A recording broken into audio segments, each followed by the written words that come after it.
बेटा lecture start करते हैं। रिकॉर्डिंग हो रही है। जिन बच्चों को चाहिए बेटा मैं क्लास के बाद आप लोग को यूट्यूब पे दे दूंगा या ऐसे ही दे दूंगा बेटा, व्हाट्सएप या यूट्यूब पे। बेटा पहले एक पॉइंट में समझाना चाहता हूँ। This is not related to studies, it will take only 2 minutes.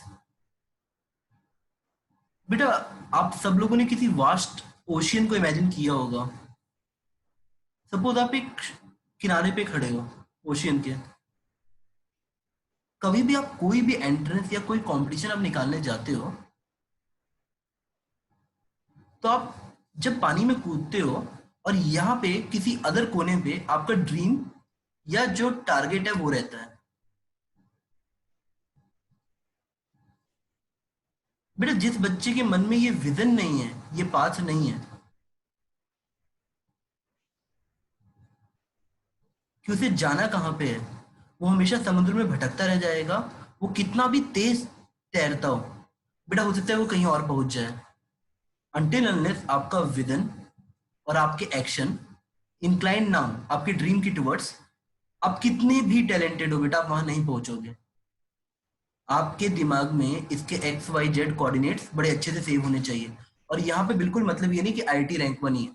इसका मतलब ये है कि आपका विजन क्या है कि सर मुझे साइंस में इतने नंबर लाने हैं स्कूल में।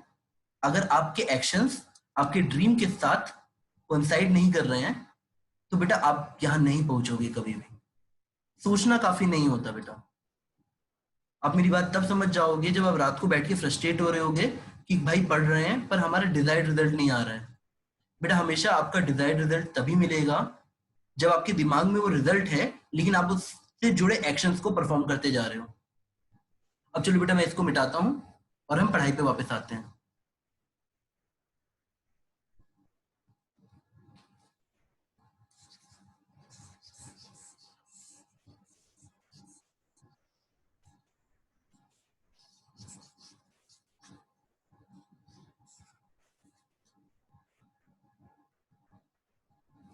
बेटा इलेक्ट्रिकल सर्किट में एक टर्म एनर्जी आता है। आपने चैप्टर की स्टार्टिंग में ऐसे पढ़ा होगा। मैं चाहता हूं कि सबसे पहले तुम ये वाला फॉर्मूला समझो। किसी पॉइंट का पोटेंशियल अगर वीए बोल रहे हैं, किसी पॉइंट का पोटेंशियल वीबी बोल रहे हैं,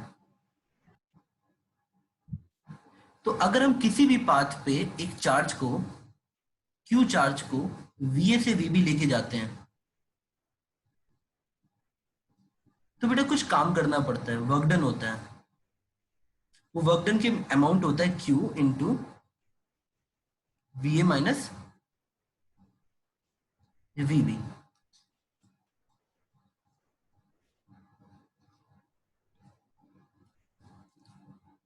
बेटा क्या ये फॉर्मूला आपकी एनसीईआरटी में भी दिया हुआ है?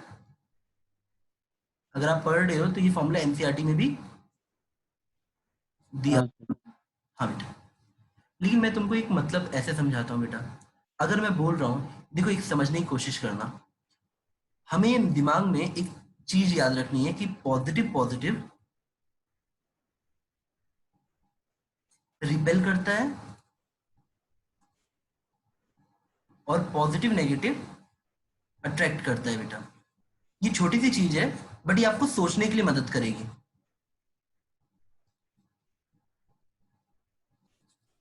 पॉजिटिव नेगेटिव अट्रैक्ट करेगी, पॉजिटिव पॉजिटिव रिपेल करेगा। अब ये चार्ज, मान लो कभी भी मैं बोलता हूँ, सपोज मैंने तुमसे बोला वी हाई पोटेंशियल है, तो आगे चल के तुम्हें समझ आएगा हाई पोटेंशियल में जरूर ज्यादा चार्ज होगा। मतलब एग्जैक्ट ये रीजन नहीं होता है पर ऐसा सोचो यहाँ बड़ा चार्ज है, Q1 कोई बड़ा पॉजिटिव चार्ज है और Q2 कोई छोटा चार्ज है या तो नेगेटिव चार्ज है। Q2 थोड़ा सा छोटा चार्ज है, स्मॉल ऐसे सोच लो, और ये बिग। मैं ऐसा मान रहा हूँ कि VA का पोटेंशियल VB से हाई है। पर बेटा मैं आपको ये नहीं सिखा रहा हूँ कि हाई पोटेंशियल का मतलब चार्ज ज्यादा होता है, बस मैं बोल रहा हूँ कि जनरली मान लो ऐसा।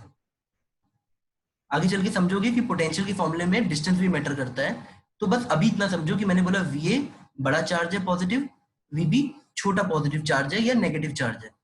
मतलब VA is greater than VB type का सोचो। अब मैं आप लोगों से एक सवाल पूछता हूँ, ये वाला Q चार्ज इस प्लस Q से अपने आप दूर चले जाएगा बेटा कौन सा चार्ज बड़ा है ये बताओ? ये प्लस Q1 बड़ा है ना? हाँ सर।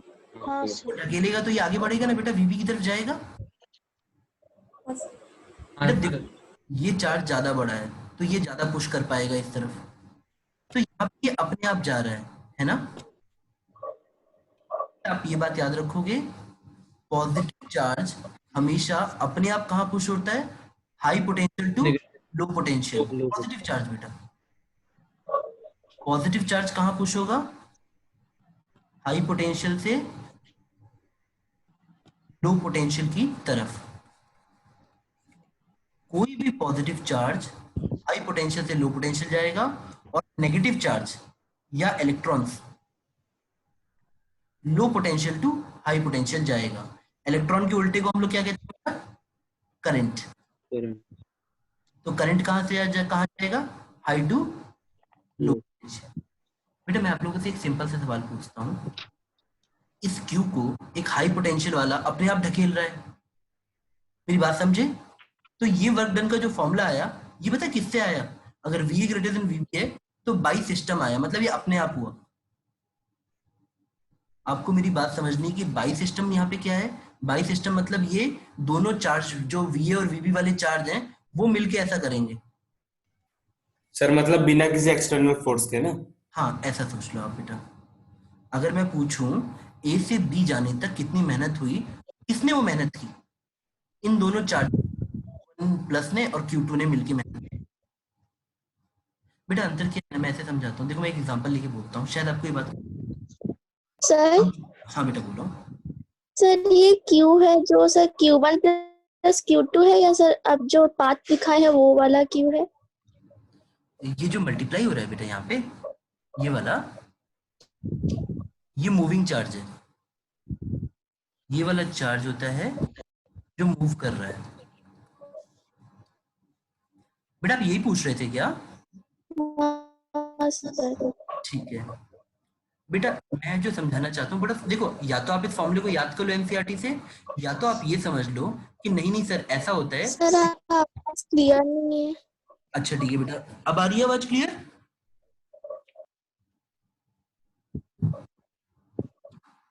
बेटा ये पॉजिटिव चार्ज हुआ, सपोज 20 कूलम, और यहाँ पे -2 कूलम। मैं 1 कूलम को बोलूंगा तो वो अपने आप ऐसे चला जाएगा। ये बात समझ आती है? Is it clear?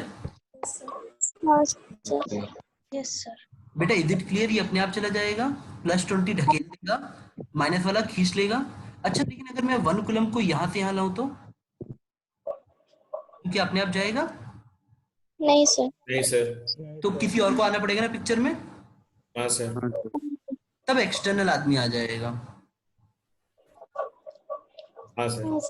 हाँ सर मैं वो पूछ थी सर, यहाँ पर जो क्यू हाँ है हाँ वो हाँ। Q1 प्लस Q2 है सर, या पाथ में जो क्यू दिखाए हैं वो वाला है? बेटा पाथ वाला इन जो मूविंग चार्ज है।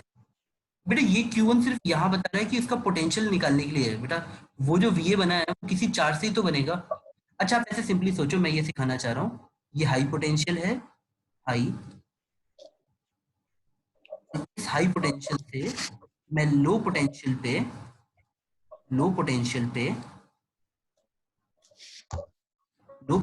पे एक चार्ज को लेके जा रहा हूँ। तब आपको जो ये वर्क डन आता है ये बाई सिस्टम आता है, जब तुम ऐसे लिखोगे VA minus VB, by system याद रखना। बाई सिस्टम मतलब अपने आप ढकेला गया है। लेकिन अगर तुम इस प्लस क्यू को यहाँ से यहाँ लाती तो पता है कौन वर्क करता? सर एक एक्सटर्नल फोर्स। एक्सटर्नल को लाना पड़ता, पर उस समय भी सिस्टम वर्क करता। मेरी बात समझ पा रहे हो? हाँ सर। अब चलो मैं तुमको मैं एक थोड़ा सा इसको समराइज करता हूँ, जो मैंने इतना पेज बोला है इसका सर सुना दे रहा? हाँ बेटा बोलो। सर आपने जो ऊपर VA और VB ड्रॉ किया है सर, वो Q1 Q2 दोनों पॉजिटिव चार्जेस हैं? बेटा हाँ वो कुछ भी हो, वो चार्ज पॉजिटिव हो या नेगेटिव हो, पर ये हाई पोटेंशियल है। मतलब समझाता हूँ बेटा, जैसे मान लो माइनस ये 5 वोल्ट है और ये -20 वोल्ट है, तो बेटा तभी भी मैं ये बोलूंगा ये हाई है। High and low is relative term. देखो बेटा, मैं यहाँ पे -2 कूलम। सर यहाँ पे अट्रैक्शन और रिपल्शन। हाँ बोलो बोलो बोलो बेटा, मैं समझाता हूँ। हाँ बोलो। मतलब सर पॉजिटिव चार्जेस और नेगेटिव लाइक चार्जेस रिपेल करते हैं, तो यहाँ पे रिपल्शन और अट्रैक्शन वर्क नहीं करेगा, तो करेगा वाई बेटा वो, सिस्टम कैसे वर्क होगा? बेटा हमेशा याद रखना बेसिक ही वर्क करता है। अट्रैक्शन रिपल्शन वाला ही लॉ सब कुछ बनाता है। ये सब तो उसके बाई प्रोडक्ट है, W equal to Q V A minus V B. मैं तुमको एक बड़ा बेसिक एग्जांपल से समझाता हूँ बेटा, रुक जाओ। हम थोड़ा नीचे आते हैं या साइड में आ जाते हैं।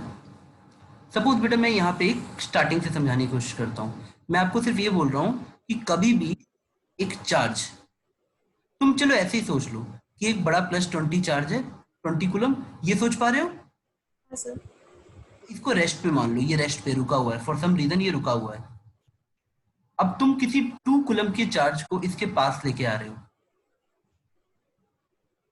तुम यहां से लाए, यहाँ पे VA था, यहाँ पे VB पोटेंशियल है, पर ये पोटेंशियल बनता है इसकी वजह से, सिस्टम की वजह से।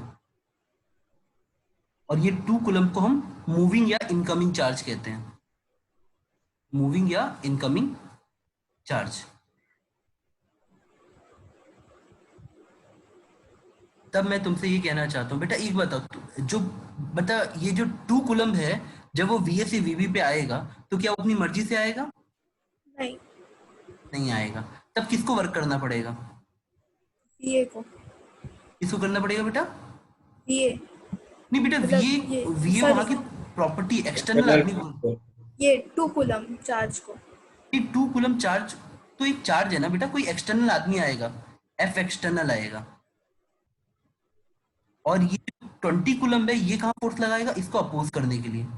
क्या आप लोग को समझ आया मैं सिस्टम किसको बोल रहा हूँ? सिस्टम मतलब जो करंट चार्जेस थे, ये सिस्टम है। और 2 कूलम इनकमिंग चार्ज है, और उसको कोई ढकेलते हुए अंदर ला रहा है, कहां से? VA से B। Hello sir. हाँ बेटा बोलो। सर यहाँ पे 20 कूलम यहाँ पे अपोज क्यों कर रहा है? उसी की तरफ तो चार्ज जा रहा है ना। बेटा पॉजिटिव पॉजिटिव क्या करता है? रिपेल करते हैं। तो अपोज यहाँ पे रिपेल क्या होगा? हाँ सर। समझ आया? ठीक है। हाँ सर। अब ये बेटा तो सर लोअर पोटेंशियल से हायर पोटेंशियल पे जा रहा है, इसलिए एक्सटर्नल फोर्स एक्ट कर रहा है। सर हायर से लोअर जाने पर भी एक्सटर्नल फोर्स एक्ट करेगा, क्योंकि ये तो जरूरी सेम नहीं, चार्जेस है। जरूरी नहीं है बेटा। अगर देखो मैं यहाँ क्यों सर? 20 कूलम को रखूं, 2 कूलम को रख के छोड़ सर दूं। वो जरूरी नहीं है, पर एक्ट कर सकता है, पॉसिबिलिटीज है। हाँ हाँ कर सकता है बेटा। आप 2 कूलम को ढकेलोगे, ढकेलते चले जाओगे, फिर ये दूर जाते रहेगा। बात समझे बेटा? धकेलने के टाइम पास नहीं लाएगा। नहीं बेटा, ये अच्छा। पॉजिटिव पॉजिटिव Positive, रिपेल करेंगे right. बेटा। हाँ सर, मैं सब वही पूछ रही थी, वो ढकेलेगा या पास लाएगा? बेटा अब हाँ, मैंने ठीक। क्या किया, ये एक पॉइंट है, वहां से उठा के मैंने VB तक चार्ज को लाया। मुझे इतना समझ आ रहा है कि सिस्टम मुझे अपोज कर रहा है, क्योंकि 20 कूलम पॉजिटिव है, और वो 2 कूलम को बोलेगा तुम मेरे पास मत आओ, तुम दोनों पॉजिटिव, हम दोनों पॉजिटिव हैं, लेट्स रिपेल ईच अदर। तो 2 कूलम पे जो फोर्स लगेगा बेटा, वो कहाँ लगेगा? बाहर की तरफ। पर फिर भी मैं बोल रहा हूँ कि हम उसे VB की तरफ ले जा रहे हैं, तो कोई जरूर एक्सटर्नल फोर्स होगा। हाँ। अब सपोज बेटा मैं उसको धीरे धीरे ला रहा हूं, तो धीरे धीरे लाने में मतलब वेलोसिटी 0 है, तो इस पे नेट फोर्स नहीं लग सकता। तो जो सिस्टम ने फोर्स लगाया और जो एक्सटर्नल ने लगाया, वो दोनों अपोजिट हो जाते हैं और बराबर रहते हैं। हम जब वर्क डन निकालते हैं तो ऐसे लिख देते हैं, Q ये माइनस VB बाई सिस्टम। और बेटा इसी चीज को हम उल्टा लिख देते हैं, work done Q VB minus VA by external.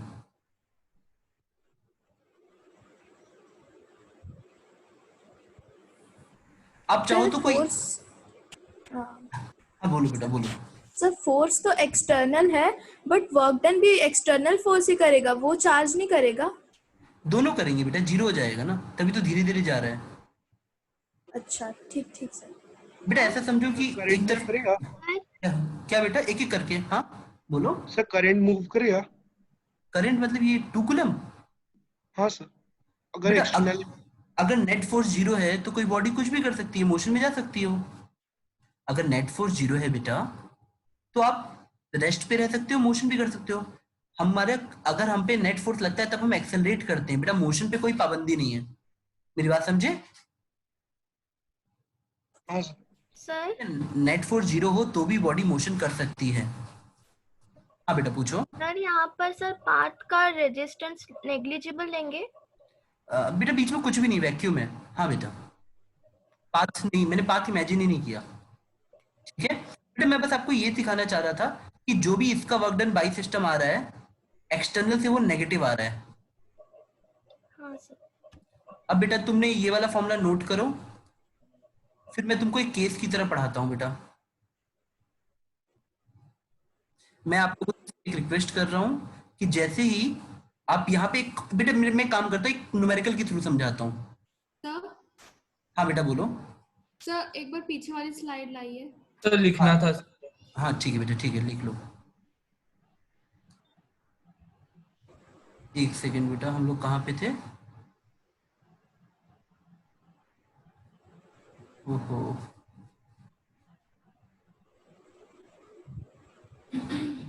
Guess एक सेकेंड रुक जाओ। हम लोगों ने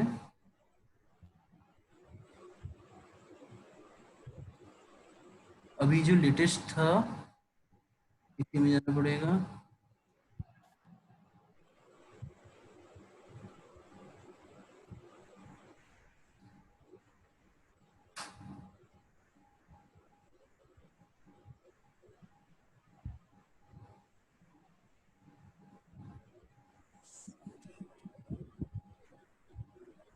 बेटा एक सेकेंड रुक जाओ।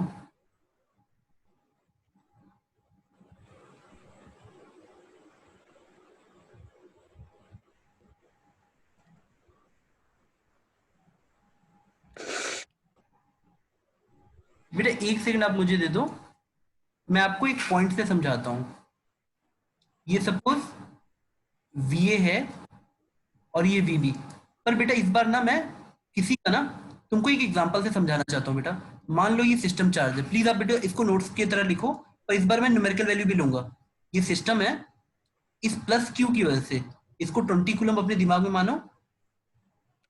पॉजिटिव चार्ज के पास रहने से पोटेंशियल हाई रहता है। यहाँ सोचो 5 वोल्ट है और यहाँ 2 वोल्ट है। बेटा आप इसको नोट्स की तरह बनाओ। अब आप यहां से यहां पे अगर 2 कूलम को लेकर आते हो तो पहले मैं क्वेश्चन आप लोगों से पूछ रहा हूं, वर्क डन। बेटा आप लोगों को वर्क डन का फॉर्मूला याद है? हाँ सर। फॉर्मूला आप सबको फोर्स इंटू डिस्प्लेसमेंट याद होना चाहिए क्लास 9th में। और अगर आपको साइन कन्वेंशन के साथ याद है तो बहुत अच्छी बात है। तब आपको क्या याद होना चाहिए कि वर्क डन पॉजिटिव होता है अगर फोर्स और डिस्प्लेसमेंट एक ही डायरेक्शन में रहता है। अगर फोर्स और डिस्प्लेसमेंट एक ही डायरेक्शन में है तो वर्क डन पॉजिटिव, अगर फोर्स और डिस्प्लेसमेंट अपोजिट डायरेक्शन में है तो वर्क डन नेगेटिव। इतना आपको क्लास 9 से थोड़ा याद होना चाहिए।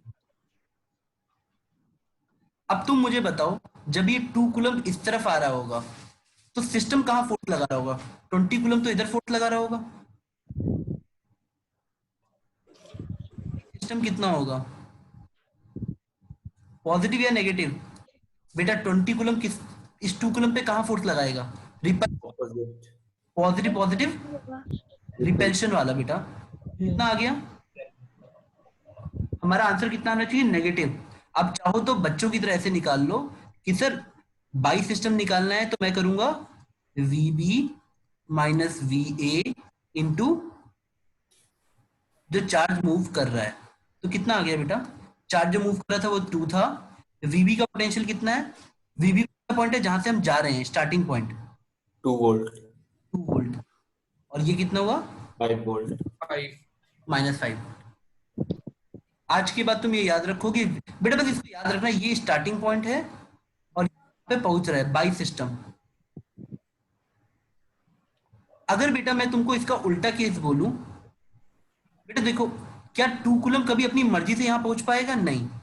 तो तो जरूर जब 2 कूलम इस तरफ जा रहा है तो जरूर उसको, बेटा 2 कूलम का एफबीडी सोचो, ये 2 कूलम है, सिस्टम उसको बाहर फोर्स, मेरे पास मत और रिपल्शन होगा, एक्सटर्नल उसको यहाँ फोर्स लगा रहा है कि मैं तुमको वीबी से वीए लेके चलता हूँ, तो work done by F external. बेटा डिस्प्लेसमेंट कहाँ हुआ, वीबी से वीए, कहाँ लगाया एक्सटर्नल ने, यहाँ लगाया, तो ये दोनों एक डायरेक्शन में है, तो इसका वर्क डन कैसा आना चाहिए, वर्क डन बाई एक्सटर्नल कितना होना चाहिए बेटा, पॉजिटिव। पॉजिटिव। तो ये इसका फॉर्मूला क्या बन जाएगा तुम्हारे लिए, जहां पे हम बेटा जहां हम पहुंच रहे हैं, बेटा आप हमेशा याद रखना जहां हम पहुंचे, वीए वीबी आपके दिमाग में है, आप याद रखना वीए माइनस वीबी। बेटा प्लीज इस चीज को नोट कर लो, बेटा मेरे लिए बहुत आसान काम है, अगर मैं आपको सिर्फ ये लिखा देता Q इंटू वीबी माइनस वीए, आपके कोर्स में 10 तक सिर्फ ये पॉजिटिव ही आता, तो आपको बोल देगा 2 कूलम्ब को 15 वोल्ट के बीच में लेके गए, कितना आएगा वर्क डन, आपको सिंपली इन दोनों को मल्टीप्लाई करना होता, वो बोलेगा 15 वोल्ट का डिफरेंस है और ये चार्ज मूव कर रहा है, वर्क डन निकालो, तो बेटा एक सिंपल मल्टीप्लीकेशन आ जाता है, पर ये आप इस तरह से पढ़ोगे तो आपको जिंदगी भर का। Hello sir. हाँ बेटा बोलो, इसको नोट कर लो बेटा। वॉइस भी लो जा रही है। बेटा सही मैं दोबारा कोशिश करता हूँ समझाने की। सर बस लास्ट स्टेप समझा देंगे, हाँ हाँ पूरा बेटा पूरा, ये वाला। मैंने आपसे बोला एफ एक्सटर्नल। जिस पॉइंट से आप जा रहे हो जहां तक, बेटा एरो पे ध्यान दो, एरो पे, एरो पे, एरो देखा, हम कहां से जा रहे हैं यहाँ पे, ए से, तो वर्क डन बाय सिस्टम हमेशा होगा वीए माइनस, रुको इसको एक्सपेंड करते हैं, वीए माइनस वीबी इंटू क्यू, समझाया मैंने, और एक्सटर्नल का इसका उल्टा होता है बेटा, आपको समझ आया बेटा, हाँ सर। आप अच्छे से ये नोट करना, जहां से हम जा रहे हैं जहां हम पहुंच गए, ये है बाई सिस्टम, और एक्सटर्नल के लिए वर्क डन बाई एक्सटर्नल करोगे तब मैं ये बोलूंगा वीबी माइनस वीए इंटू क्यू। अब मैं आपको सर तो क्वेश्चन फिर दूंगा इस बेटा, केस में हम लोग बी पॉइंट से ए पॉइंट जा रहे हैं। कौन से वाली, जो लास्ट या जो मैंने डायग्राम बनाया है, हाँ सर, सर सिस्टम वाले में। नहीं अभी इस वाले में हम ए से बी ही, बेटा दोनों केस में हम ए से बी ही जा रहे हैं। सर तो फिर फॉर्मूला तो वी तो V B minus minus V. V A लिया है फिर। बेटा सुनो रट्टा मत मारो, मैं बोल रहा हूँ अगर तुम ए से बी पे जा रहे हो, साम से बोल सकते हैं initial voltage minus final voltage. हाँ हाँ वही टर्म यूज करो, वही तो मैं भी बोल रहा हूँ बेटा, स्टार्टिंग पॉइंट फाइनल पॉइंट, अगर तुम वीए माइनस वीबी इंटू क्यू करो तब आपको वर्क डन बाई सिस्टम में, अगर तुम वीबी माइनस वीए करोगे इंटू क्यू करोगे तो बाई एक्सटर्नल मिलेगा, क्योंकि ये दोनों ऑपोजिट में एक्ट करते हैं ना सर। हाँ बेटा फोर्स हमेशा अपोजिट लग रहा है इन दोनों का, हाँ गुड बेटा, इतना तो ऑब्जर्वेशन है।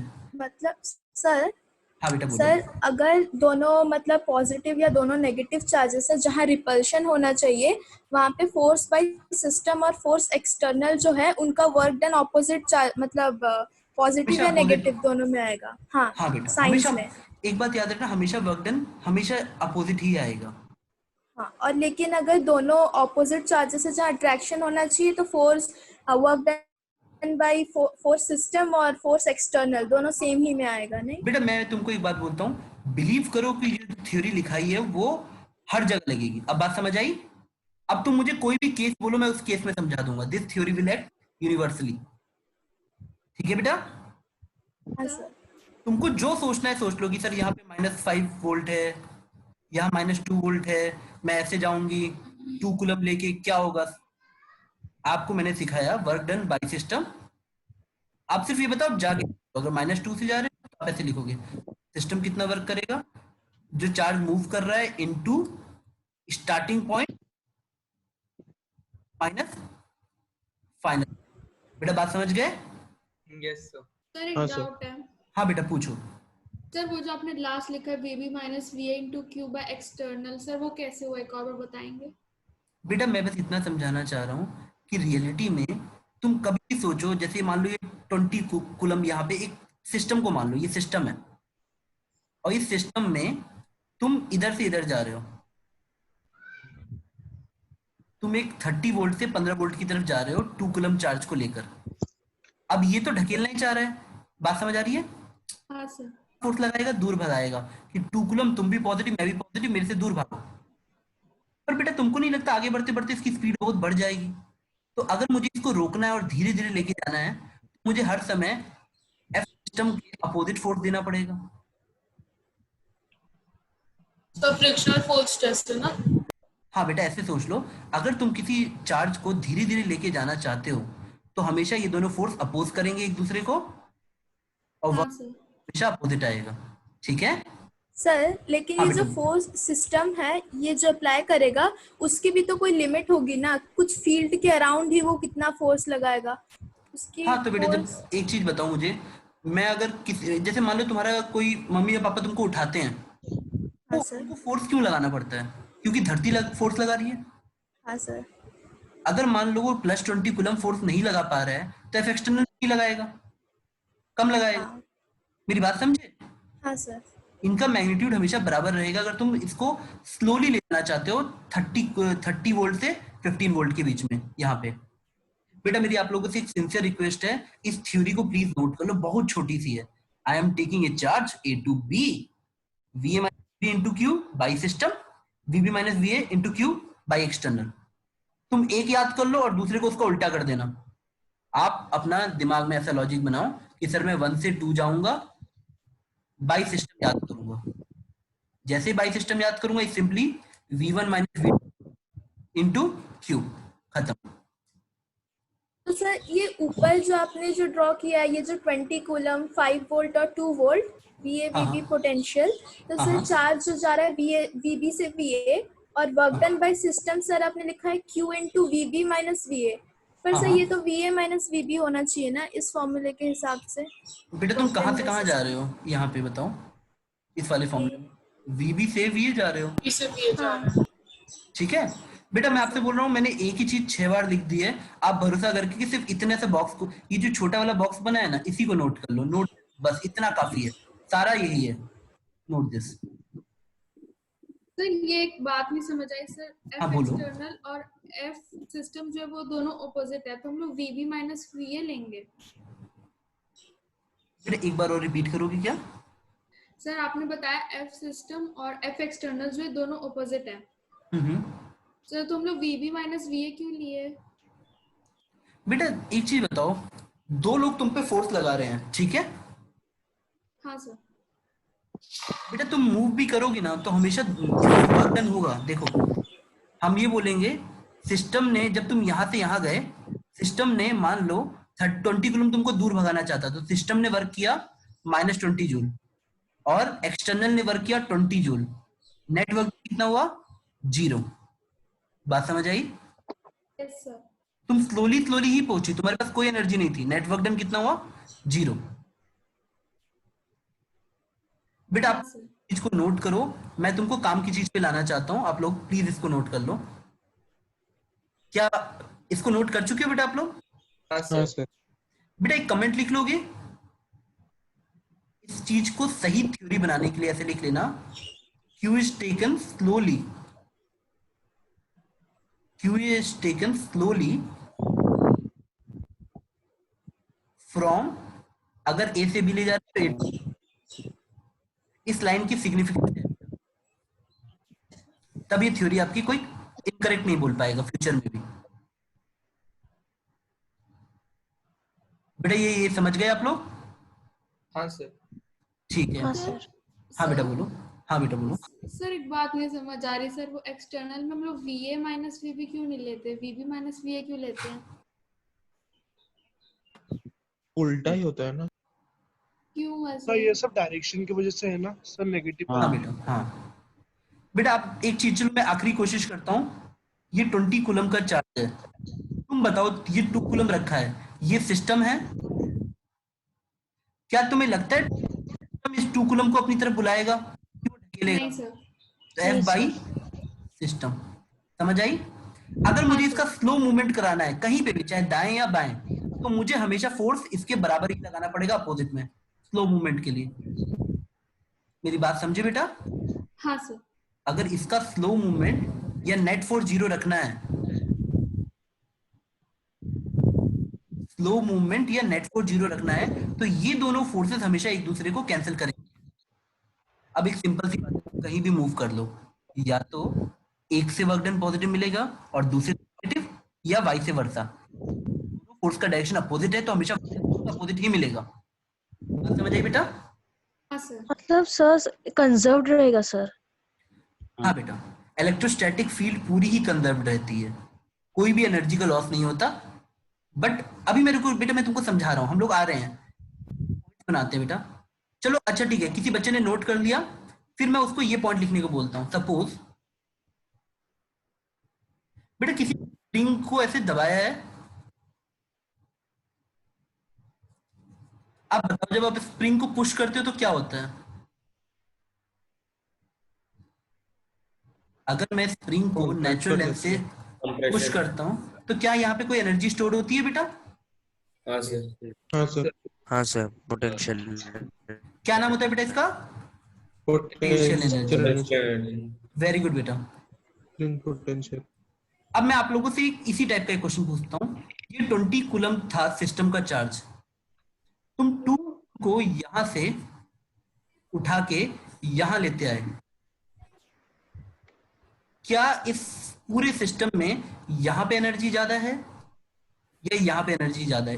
किस कॉम्बिनेशन में एनर्जी ज्यादा है बताओ? सर छोटे वाले टू कॉम्बिनेशन में। इलेक्ट्रॉन, क्योंकि इस पे वर्क डन हुआ है। सर छोटे वेरी वाले गुड बेटा, कॉम्बिनेशन में। ये फीलिंग लेना बहुत जरूरी है, ये समझने की शुरुआत है। अगर तुम इस 20 कूलम्ब के पास में 2 कूलम्ब को लाओगे तो स्प्रिंग की तरह एनर्जी स्टोर करता जाएगा। इलेक्ट्रोस्टैटिक में कभी भी एनर्जी का लॉस नहीं होता है। जब तुम इस 2 कूलम्ब को घसीट के यहां तक लाए हो ना, मान लो तुमने 20 जूल खर्च किया एक्सटर्नल ने, हम बोलेंगे इन दोनों के बीच में उतनी एनर्जी बढ़ गई 20 joule. This is called conservation of energy. जैसे हम बोलते हैं ना कि सर मान लो मतलब वही मैंने, स्प्रिंग का कॉन्सेप्ट यहीं पे हाँ, लगा देंगे। हाँ बेटा, जैसे हम लोग मान लो किसी बच्चे ने स्प्रिंग को दबाने में 20 जूल खर्च हुए, तो हम बोल देते हैं स्प्रिंग में जो एनर्जी स्टोर हुई वो भी हाफ के x square equal to 20 joule. Energy stored in the spring is 20 joule. बेटा आप याद रखना, spring, electrostatic field are conservative field. Conservative field का मतलब क्या होता है? अगर तुम उसमें कोई भी काम करोगे एनर्जी का लॉस नहीं होगा। आओ एक और एग्जांपल से समझाता हूँ। Gravitational field is also conservative field. बेटा आपने कभी किसी चीज को ऊपर उठाया, जैसे जमीन से कोई हल्का सा कोई पेन या पेंसिल ऊपर उठाओ, आपको लगेगा कि आपने कुछ काम नहीं किया, पर बेटा आपकी आज खाना खाया है उसका 5 जूल खर्च हो गया। पता है जब आप पेन को छोड़ोगे और वो जमीन पे गिरेगा, वो एग्जैक्टली उतनी ही काइनेटिक एनर्जी लेके जमीन टच करेगा, 5 जूल की। बेटा आप लोगों को मेरी बात समझ आ रही है? हाँ सर। कई सिस्टम ऐसे होते हैं जिसमें अगर कोई आदमी काम करेगा तो एनर्जी बर्बाद नहीं होगी, वो स्टोर हो जाएगी। Is it clear? Yes sir. Yes sir. बेटा हो सकता है आप लोग मुझे समझने की स्टार्टिंग कर दोगे कि मैं आपको ये चीज सिखाना चाह रहा हूं। हाँ, इस इलेक्ट्रिकल सिस्टम में भी अगर कोई भी वर्क करेगा तो एनर्जी अवेलेबल हो जाएगी। देखो तुमने वर्क किया, 2 कूलम को जबरदस्ती घसीट के पास लाए, तो हमारे पास कितनी एक्स्ट्रा एनर्जी आ गई? Same amount 20 joule. ये बात समझ गई? अब तुम मुझे एक सिंपल सा लॉजिक बताओ, बैटरी में तुमको क्या समझाया था? इन दोनों के बीच का पोटेंशियल डिफरेंस कितना है बताओ? ईएमएफ के बराबर। वेरी गुड बेटा। VA माइनस VB कितना था हमारा? EMF के बराबर था। अब अगर मैं बैटरी से नेगेटिव से पॉजिटिव प्लस Q चार्ज ले जाता हूं तो तुम मुझे बताओ वर्क डन कितना होगा? सर प्लस ई हो जाएगा।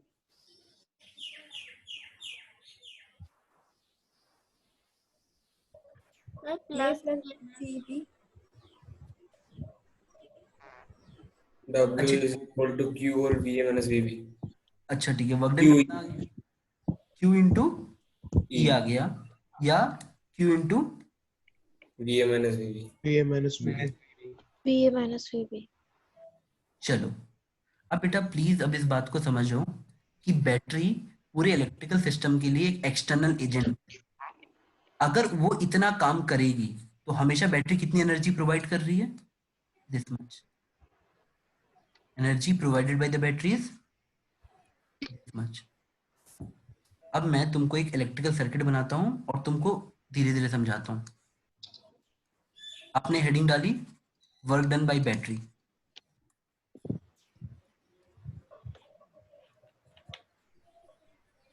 हमने क्या समझा? Work done by battery simply, अगर हम बोलते हैं क्यू चार्ज निकल रहा है, बेटा आपको पता है ना हम करंट निकालते हैं।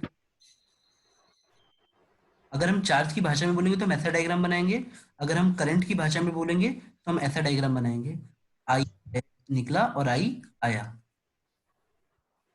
अगर हम इलेक्ट्रॉन्स की भाषा में ये डायग्राम देखना चाहें तो हम ऐसे देखेंगे कि सर पॉजिटिव प्लेट पे इलेक्ट्रॉन आते हैं, ये उसको उछाल देता है नेगेटिव प्लेट की तरफ और नेगेटिव फिर उसको भगा देता है। तीनों डायग्राम एक ही हैं, एक ही चीज है, कोई अंतर नहीं है। रियल मूवमेंट इलेक्ट्रॉन्स की होती है, पर जब इलेक्ट्रॉन आ रहा है तो हम बोलेंगे देखो जहां से इलेक्ट्रॉन आ रहा है वो एरिया पॉजिटिव हो जाएगा, तो हम बोलेंगे देखो पॉजिटिव जा रहा है। मूवमेंट सिर्फ इलेक्ट्रॉन्स की होती है। Hello sir. हाँ बेटा बोलो। सर ये कॉन्सेप्ट थोड़ा फिर से समझा देंगे, ऑडियो डिस्कनेक्ट हो गया था। कोई बात नहीं बेटा। वर्क बाय बैटरी हमारी हेडिंग है, आप लोगों ने बिल्कुल सही जवाब दिया। वर्क डन बाय बैटरी होगा सिंपल इसका E इंटू क्यू। पर मैं आपको बोलना चाह रहा था कि अगर हम Q लिखते हैं, हम I लिखते हैं या हम इलेक्ट्रॉन्स बनाते हैं, तीनों एक ही टर्म है। एक्चुअली में पॉजिटिव प्लेट पे इलेक्ट्रॉन आता है, उसको नेगेटिव को दे देता है और यही वर्क डन होता है। क्यों? आप खुद सोचो, क्या बैटरी अपनी मर्जी से प्लस से इलेक्ट्रॉन लेके नेगेटिव को देगी क्या? खुद बताओ। पॉजिटिव से इलेक्ट्रॉन छीन के नेगेटिव को देना, ये तो पाप हुआ ना। इलेक्ट्रॉन तो पॉजिटिव के पास रहना चाहता है। ये वो वर्क डन है जो बैटरी करती है। ये वही वो सारे electrons into number of electrons बनेगा आपका Q, इंटू पोटेंशियल डिफरेंस आपका बनता है वर्क डन बाई बैटरी। बेटा मैं कहना चाह रहा हूं this is the energy available to electrical circuit.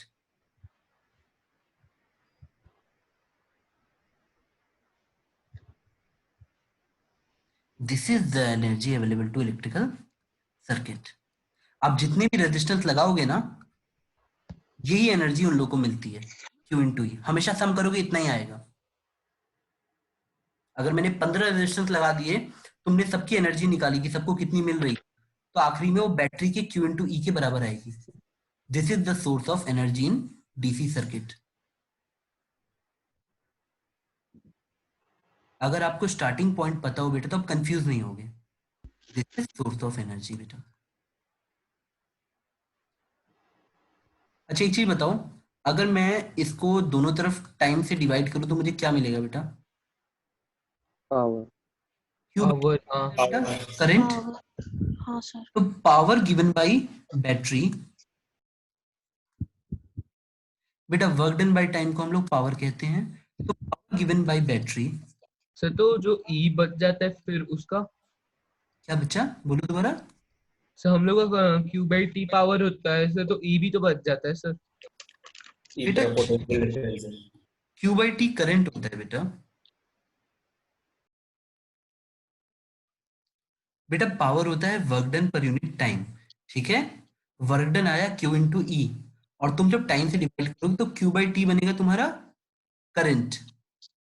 ये बात समझ आई? सर वो ई के बारे में पूछ रहे हैं, ईएमएफ के बारे में। हाँ तो पावर, क्या ये ई रहेगा, क्या दिक्कत है इसमें? आपको V लिखना है तो V लिख लो, VI लिख लो। अगर हम पावर गिवन बाय बैटरी लिखते हैं तो आप याद रखना वो E टू आई होगा, इंस्टेंटेनियस। तुम लोग मुझे बताओ बेटा, अगर मैं कभी तुम्हें ये सर्किट दूं कि ये 5 वोल्ट की बैटरी है और इससे एयर करंट निकल रहा है, तो कोई बच्चा इसको उड़िया में, इंग्लिश में, हिंदी में बता सकता है मैं क्या कहना चाहता हूँ, ये क्या कहना चाहेगा? पावर क्या? इस पे कुछ कमेंट करो बेटा। अगर मैंने आपको बोला 5 वोल्ट की बैटरी है, एम्पीयर करंट निकल रहा है, please make a single comment, कोई भी कमेंट करो इसमें। मैम ये सॉरी डिस्चार्ज हो रहा है। हाँ ठीक है, गुड। और कोई कमेंट बेटा? जिस पावर से ये डिस्चार्ज होगा वो 10 वॉट होगा। हाँ, 10 वॉट की पावर से तो डिस्चार्ज। हम ये कह सकते हैं अब सारे एलिमेंट्स को, जितने भी इससे एलिमेंट जुड़े होंगे, सबको पर सेकंड बेटा पावर निकाल लो। करंट इनटू पोटेंशियल डिफरेंस कितना आ गया? 10 आ गया।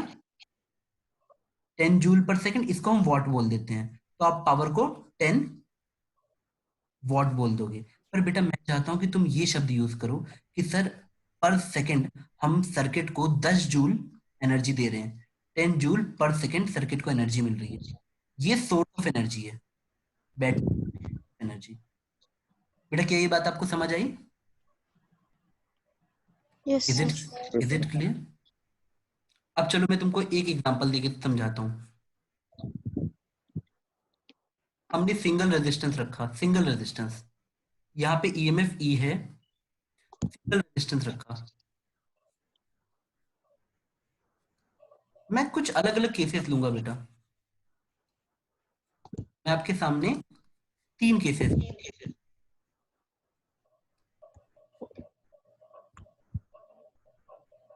यहाँ पे R1, यहाँ पे R2, यहाँ पे R1, यहाँ पे R2।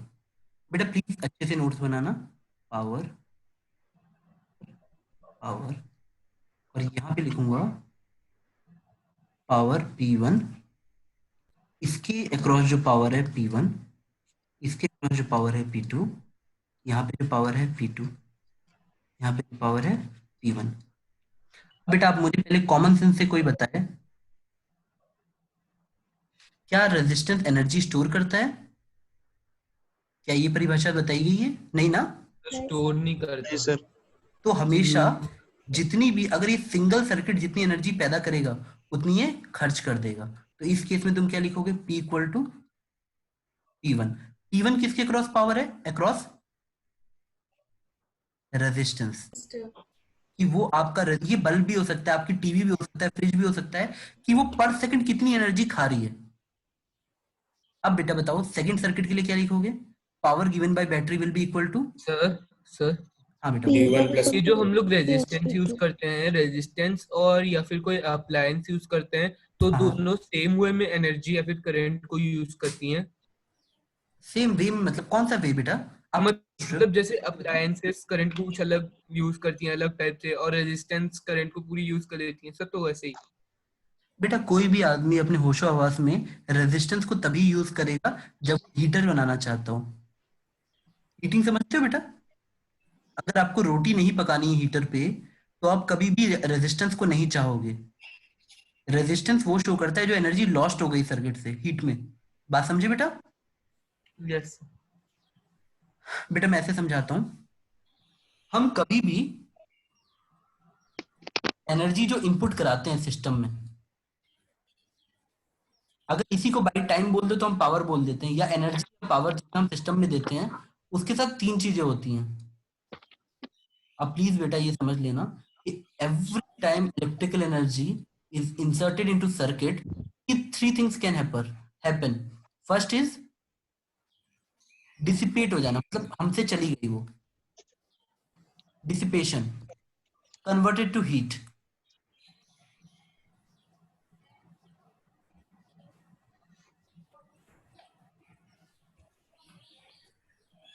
दूसरी चीज बेटा, ये स्टोर हो गई एज पोटेंशियल एनर्जी, तो आगे चल के इसको कैपेसिटर बोलोगे। तीसरी चीज वो स्टोर हो गई एज काइनेटिक एनर्जी, इसको आप आगे चल के इंडक्टर बोलोगे। अभी क्लास 10 तक हम आपको सिर्फ एक पोर्शन पढ़ाते हैं डिसिपेशन वाला, जिसको आप रेजिस्टेंस नाम से पढ़ लेते हो। बेटा मैं ऐसे समझाता हूँ, आपकी टीवी, आपका फ्रिज, आपके बल्ब में ये तीनों होता है थोड़ा थोड़ा, समझ गए? उसका सिर्फ ये पार्ट पढ़ रहे हैं, रेजिस्टेंस।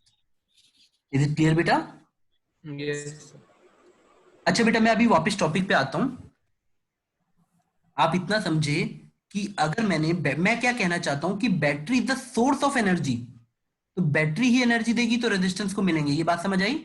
इसलिए तीनों केस में बैटरी की एनर्जी जितनी भी जा रही है या पावर जा रही है वो हमेशा total power of the circuit के बराबर होगी। ये बात आपको समझ आई तीनों केस में? बेटा मैं सिर्फ इतना कहना चाह रहा हूं कि दिस इज द सोर्स, समझे? अब बेटा यहां पे आते हैं। अब हम देखते हैं कि रेजिस्टेंस के अक्रॉस कितनी पावर है। तो जैसे ही मुझे समझ आया पावर का फॉर्मूला VI है, तो मैं अब इसको बस अच्छे तरीके से लिखूंगा। वोल्टेज जिसके अक्रॉस मुझे लेना है एलिमेंट के, तो मैं ऐसे लिखूंगा VR across the resistance into I across the resistance. जब तुम ऐसे लिखते हो तो ही वो सही तरीका होता है। आप कभी भी रेजिस्टेंस के अक्रॉस पावर लिखोगे तो आप इसी फॉर्म में लिखोगे, या किसी भी चीज के लिए जब आप पावर लिखते हो, आगे चल के मैंने तुम्हें कैपेसिटर के लिए भी पावर सिखाई, तो मैं ऐसे ही बोलूंगा voltage across capacitor into current going through capacitor. आपको ये सिंबल यूज करना। बैटरी के लिए बेटा हमने वही किया, potential difference across the battery into current flowing through the battery. बेटा ये बात समझ आई? आप जिस भी चीज का जिस पॉइंट या आप जिस भी के अलोंग एनर्जी या पावर निकाल रहे हो, तो उसी के बीच का वोल्टेज डिफरेंस लोगे और उसी के बीच का करंट लोगे। अब आप इलेक्ट्रिकल पावर को कैसे लिख सकते हो cross resistance? VR into IR। अच्छा बताओ बेटा, फर्स्ट सर्किट को देखो, जो पहला सर्किट है, what is voltage difference across the resistance? बेटा वो भी तो E है ना? हाँ सर। हाँ सर। और जो करंट है वो भी वही यही वाला है। तो बच्चे ना जब वो समझते हैं, देखो बेटा अगर मैं यहाँ पे बोलूं, यहाँ पे भी वही है। अगर मैं P1 में बोलूं, क्या तुमको लगता है P1 के लिए E इंटू I फॉर्मूला बनेगा? नहीं ना, क्यों? No sir. सर इसके पोटेंशियल across डिफरेंस सेम नहीं है। सेम नहीं है बेटा। बैटरी के अक्रॉस, बेटा मैं थोड़ा सा क्लीन पेज पे आता हूं। अब हम एक एक करके सीखते हैं इसमें। मुझे मान लो पहले सीरीज वाला सर्किट समझना है। मैं एक लाइव एग्जांपल लेके आपको समझाऊंगा जो बहुत सिंपल होगा, क्योंकि यहाँ पे मुझे आपसे सर्किट सॉल्व नहीं कराना है, आपको समझाना है।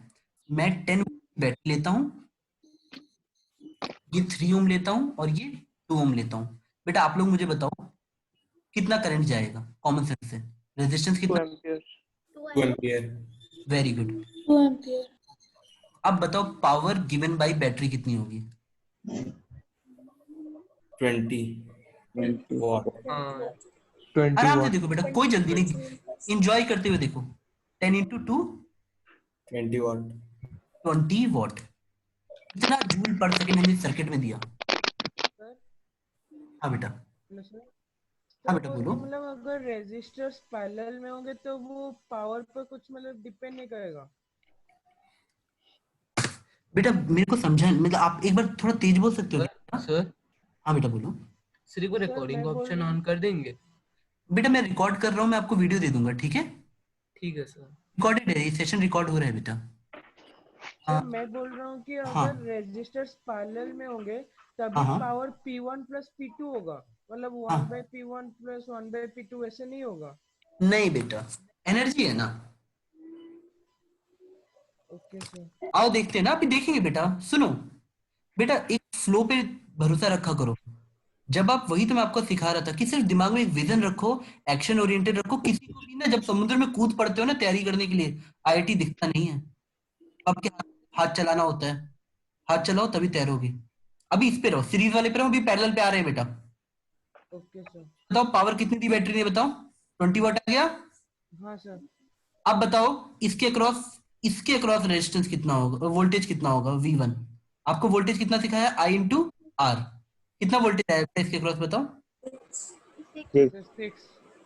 6 वोल्ट। और इसके अक्रॉस 4 वोल्ट। 4 वोल्ट। आप लोग सिर्फ ये फॉर्मूला यूज किया करो, I इंटू R, आपको समझ आ जाएगा। करंट हमारा 2 एम्पियर था, रेजिस्टेंस था 3 ओम और 2 ओम। अब बेटा मुझे बताओ, अब मैं यहाँ पे पावर निकालना चाहता हूँ तो कितना आएगा? वोल्टेज कितना है? सर 6। 12। और हमारा करंट कितना है? 2। तो कितना आ गया? 12। 12। अब आपको समझ आया कि इस 20 में 12 पहला वाला है और दूसरा वाला कितना है बेटा? 8। 8। डिफरेंस कितना आया? 4। करंट कितना है? 2। अब बेटा जोड़ के क्या ये 20 बन रहा है? हाँ हाँ सर। सर।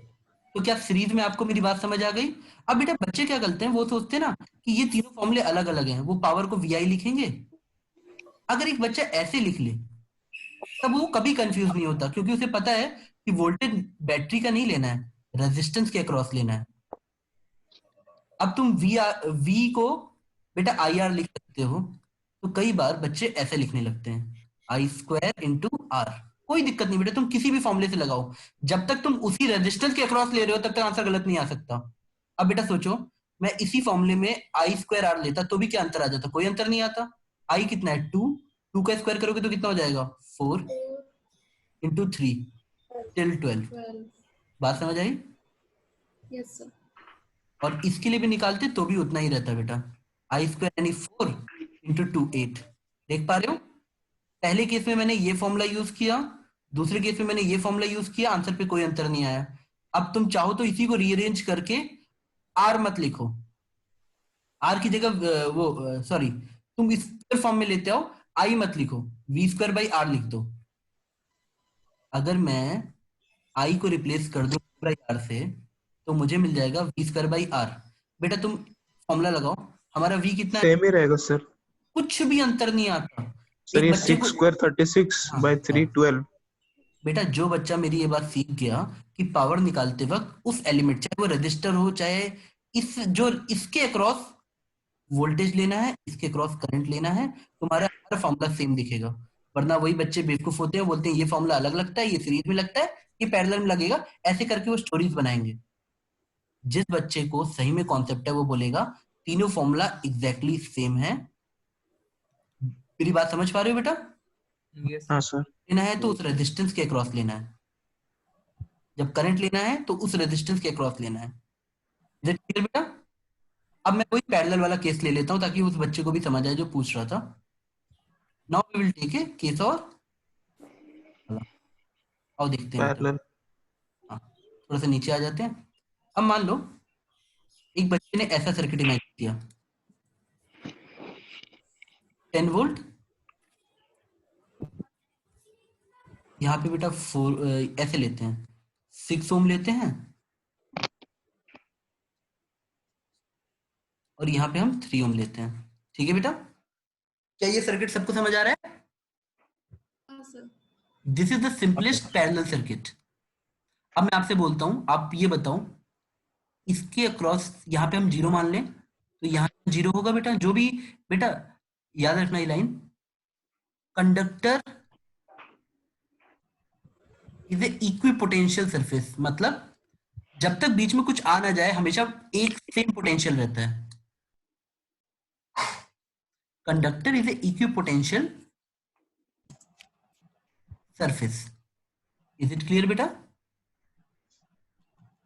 ये जो कंडक्टर है ये इक्विपोटेंशियल, अगर यहाँ 0 है तो यहाँ भी 0 है, यहाँ पे भी 0 है, बीच में जब तक कुछ रेजिस्टेंस नहीं है पोटेंशियल चेंज नहीं होता।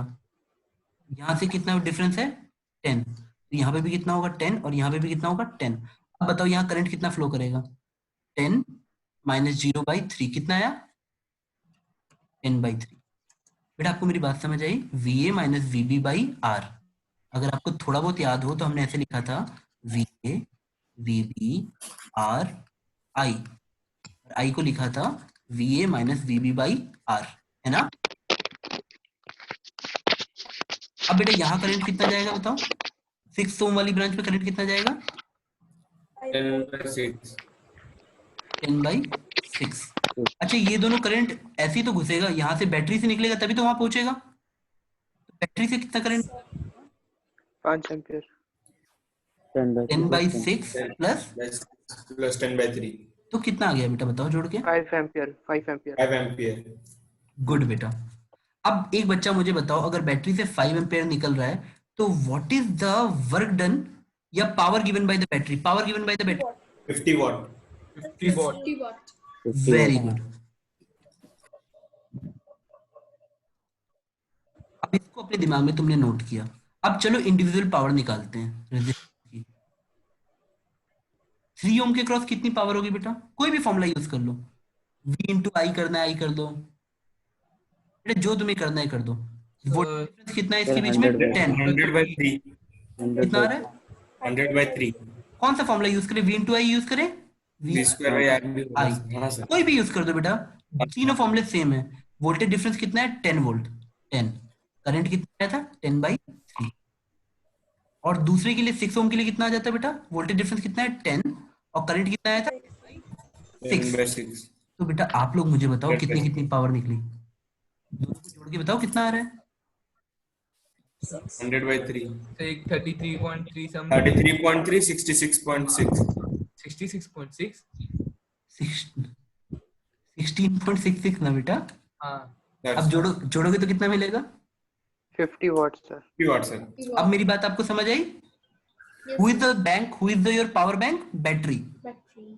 तो बैटरी जितनी पावर देगी बाकी लोग उतना पावर रखेंगे हमेशा। दिस विल ऑलवेज ट्रू कि power given by battery is always equal to individual powers P1 plus P2 plus P3 plus P4 plus and so on, जितने भी एलिमेंट्स लगे हों।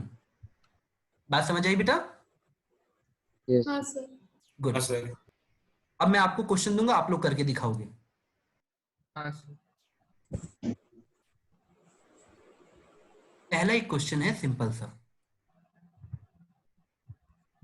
इससे मैं ये समझूंगा कहीं तुम याद करके तो नहीं आ रहे ना, या अभी समझने में हाँ में हाँ तो नहीं मिला रहे। और क्वेश्चन मैं टफ नहीं दूंगा, कॉन्सेप्चुअल दूंगा बेटा। सर आंसर टाइप करेंगे? हाँ आप मुझे टाइप करके बता देना बेटा। ठीक है। ये 2 ओम है, ये भी 2 ओम है, और ये आपका 4 ओम है। आपको मुझे हर एक में P1 P2 और P3 बताना है। इजी क्वेश्चन से शुरुआत करते हैं बेटा। तीनों में पावर बताओ।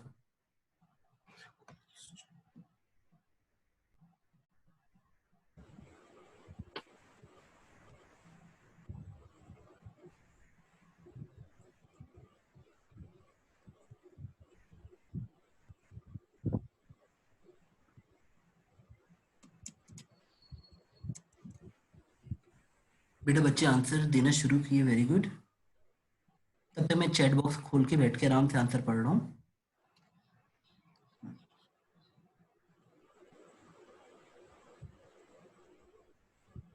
गुड बेटा जितेश, गुड गुड आदित्य। मैं अभी सिर्फ रिस्पॉन्स देख रहा हूँ बेटा, सही गलत पे मैं ध्यान नहीं दे रहा। मैं ये देख रहा हूँ कि बच्चे खुद से कितना कितना सॉल्व कर रहे हैं। गुड बेटा आदित्य। आप कोई भी मेथड चुन लो, पर कभी भी किसी भी मेथड में जब तक आप अपने पावर को ऐसा लिखते हो, आप कभी भी गलत आंसर नहीं निकालोगे। VR into I R, V square by R मत लिखो, ऐसे लिखो वोल्टेज अक्रॉस द रेजिस्टर।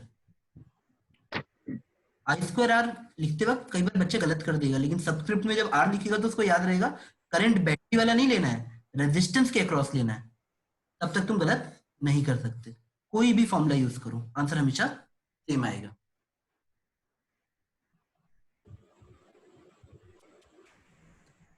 कोई बच्चा चाहे तो तेजी से ऐसे कर सकता है कि सर 2 ओम 2। अच्छा देख लो, पहले मैं आंसर देखता हूँ बेटा, चैट बॉक्स पे खूब सारे आंसर आ रहे हैं।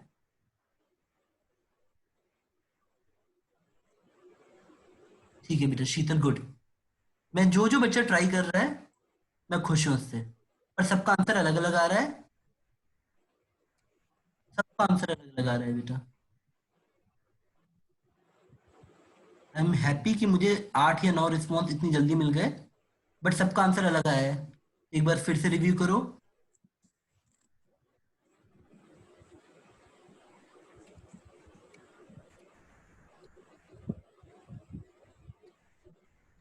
गुड तीर्था बेटा। अभी चेक करते हैं बेटा, फिर सबका आंसर, एक बच्चे का भी आंसर मैच नहीं कर रहा है एक दूसरे से। 11 बच्चे आंसर दिए, 11 के 11 अलग दिए हैं। कम से कम थोड़ा थोड़ा मैच कराते।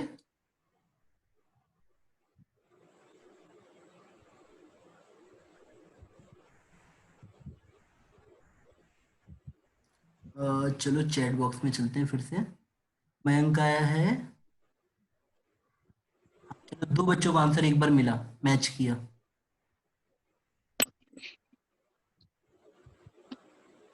गुड बेटा मयंक।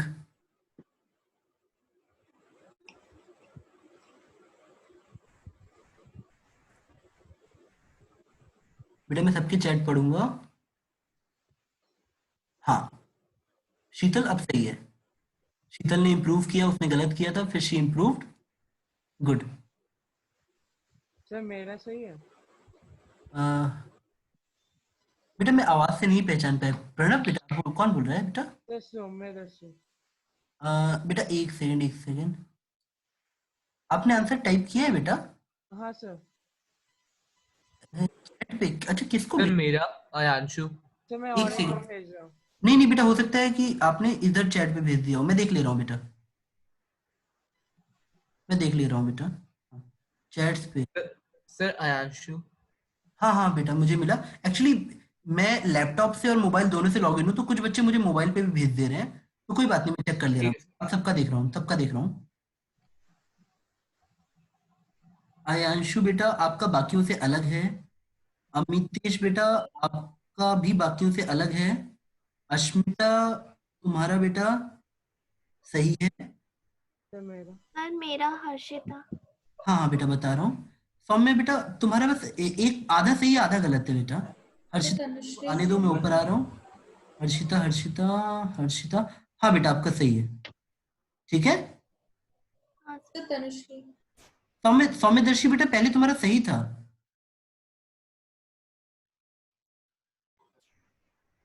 सर तनुश्री। हाँ बेटा एक सेकंड, एक सेकंड, मैं ऊपर आ रहा हूँ, ऊपर आ रहा हूँ। तनुश्री कहाँ पे है बेटा? अमितेश, तनीषा का सही है बेटा। तनुश्री कहाँ चली गई बेटा? सर मेरा सर तीर्था। तीसरा बेटा आपका सही आधा था शायद, आधा सही था, मैं देखा था बेटा आपको। चलो बेटा अब आंसर पे आते हैं। चलो चेक करते हैं बेटा। कोई बच्चा इसको चाहे तो तेजी से ऐसे कर सकता है, ऐसे टूम टूम पैरेलल में है, तो इसको पैरेलल में लगाएंगे तो 1 ओम मिल जाएगा। देखो टूम टूम पैरेलल लगा दिए तो कितना मिला? 1 ओम मिला। 1 ओम की सीरीज में 4 ओम है, और बैटरी है हमारी 5 वोल्ट की। अब बताओ ये 4 ओम और ये 1 ओम, तो टोटल रेजिस्टेंस कितना हुआ? 5 ओम। तो बैटरी से करंट कितना चलेगा? 1 1 एम्पियर। तो पावर गिवन बाय बैटरी का आंसर कितना होगा? पूछा नहीं है पर कितना आ जाएगा? 5 वॉट। तो जिस जिस बच्चे का टोटल सम 5 है वो सही है, क्रॉस चेक। जिस बच्चे का टोटल सम 5 से ज्यादा है या छोटा है उसका आंसर गलत है। बात समझे? इसीलिए तो आपको सिखाया। आप कभी भी आंसर निकालते हो, अगर बैटरी की पावर से ज्यादा आ गई तो आपका आंसर गलत है। अब बेटा आते हैं इंडिविजुअल पे। 4 ओम के पास चलते हैं, उसके थ्रू करंट कितना जा रहा है? 1 एम्पेयर। तो आपको जो भी फॉर्मूला यूज करना है कर दो।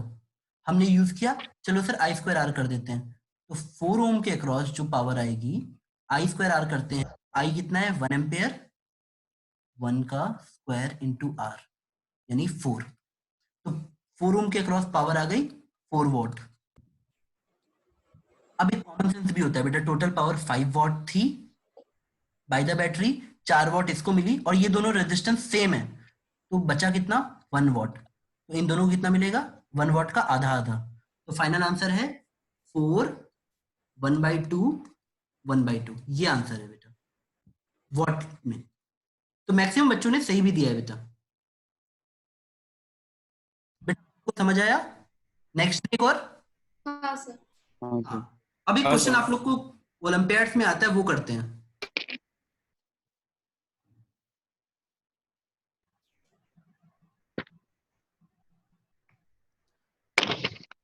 बेटा कितने बच्चे ये बात समझ पा रहे हैं कि अगर पावर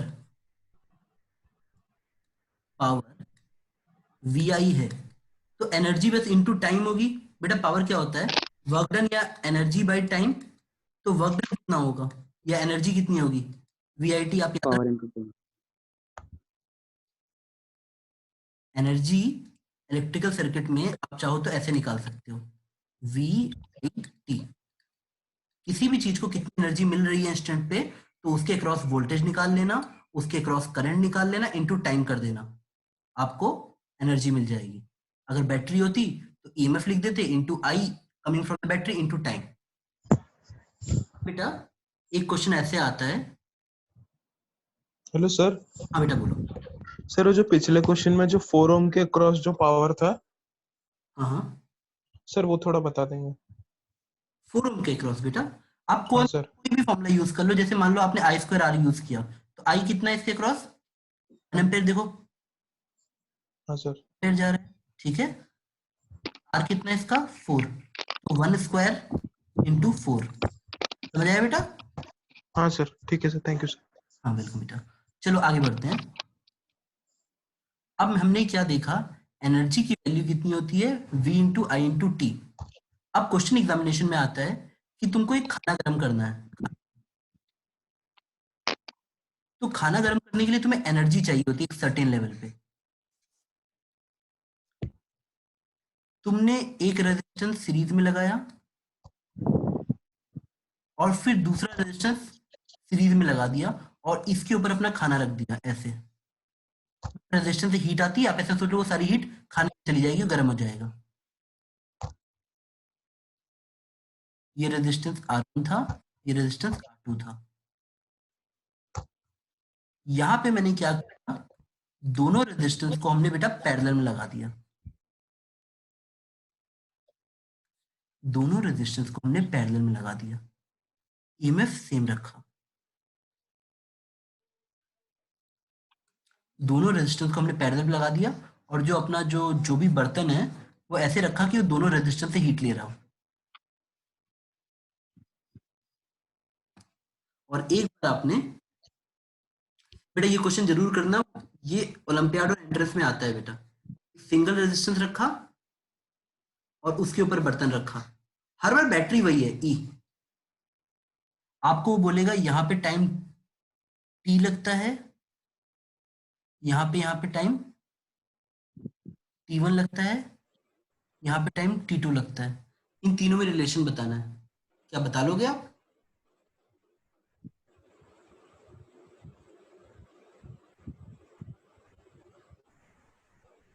अच्छा बेटा आपको आपके हिसाब से खाना जल्दी किस में गर्म होगा, सीरीज में पैरेलल में, बताओ जरा। सीरीज में।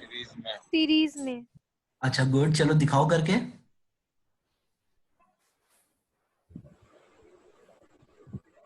कौन से में ज्यादा टाइम लगेगा? हाँ बीच वाले में सर। दिखाओ कैसे लगेगा। बीच वाले में कम टाइम लगेगा सर। हाँ मतलब वही कैसे दिखाओ, शो करके दिखाओ एनालिटिक। हाँ बताओ करो बेटा करो। R1 है, R2 है, R1 plus R2 R equivalent ज्यादा होगा इंडिविजुअल से, तो फिर रेजिस्टेंस जितना ज्यादा तो फिर हीट डेसिपेट उतना ज्यादा होगा सर। तो जल्दी टाइम कम होगा फॉर, तो इस वजह से। हाँ सर, यहाँ पे कंपेयर पे दो सीरीज के बीच में करेंगे तो जो पहला वाला है उसमें एक रेजिस्टेंस है, दूसरे वाले में दो है, तो इक्विवेलेंट रेजिस्टेंस ज्यादा हेल्प करेगा हीटिंग में, तो बीच वाला ही होगा। अच्छा ठीक है बेटा। सिंपल सा सर, जिसमें इक्विवेलेंट रेजिस्टेंस सबसे ज्यादा उसमें टाइम सबसे कम, तो थर्ड वाले में तो इक्विवेलेंट सबसे कम होगा तो टाइम होगा सर, हर टाइम से ज्यादा लगेगा। हाँ हीट सर डिसिपेशन रेट ज्यादा होगा। बेटा आप लोग ये कहना चाह रहे हो ना कि T1 छोटा होगा T2 से, ये कहना चाह रहे हो ना? हाँ सर। हाँ सर। अच्छा ठीक है।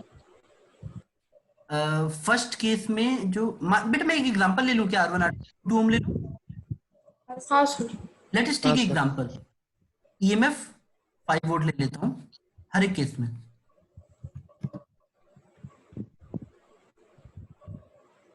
R1 R2 को मैंने 2 ओम ले लिया दोनों केस में।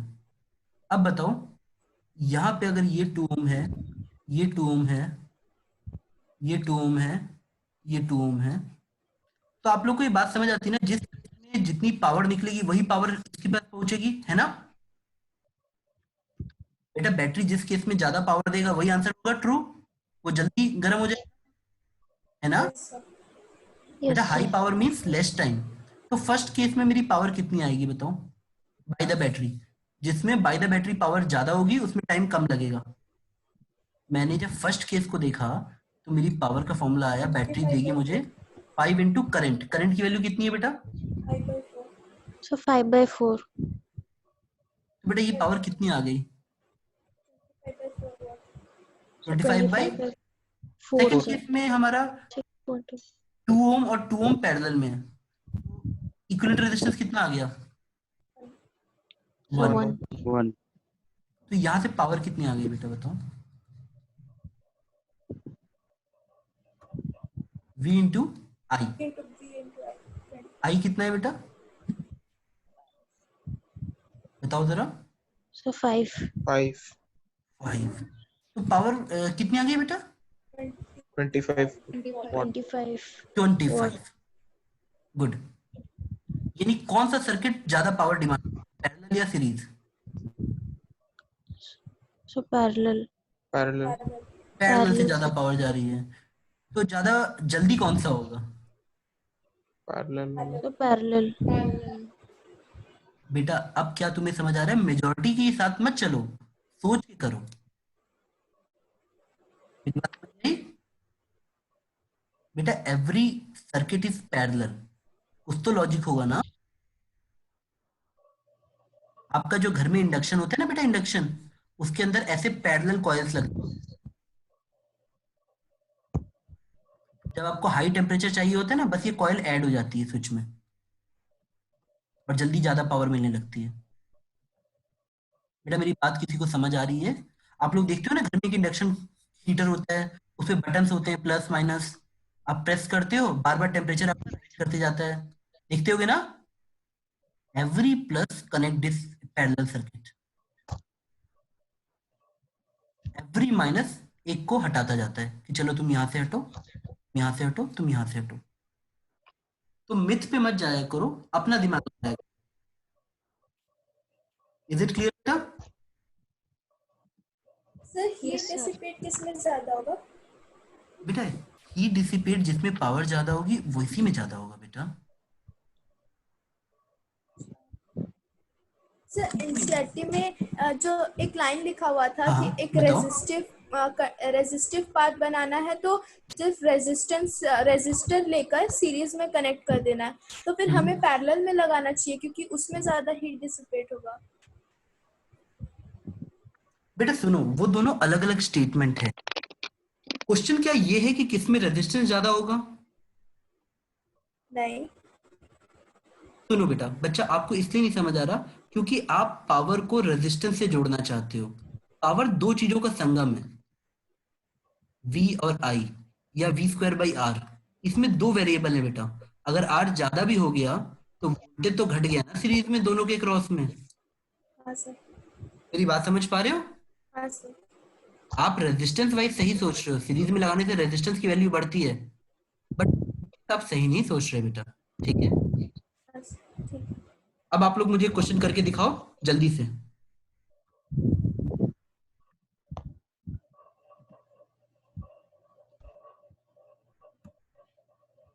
अभी तक तुमने कौन कौन से फॉर्मूले पढ़े बेटा? आज की समरी क्या क्या है?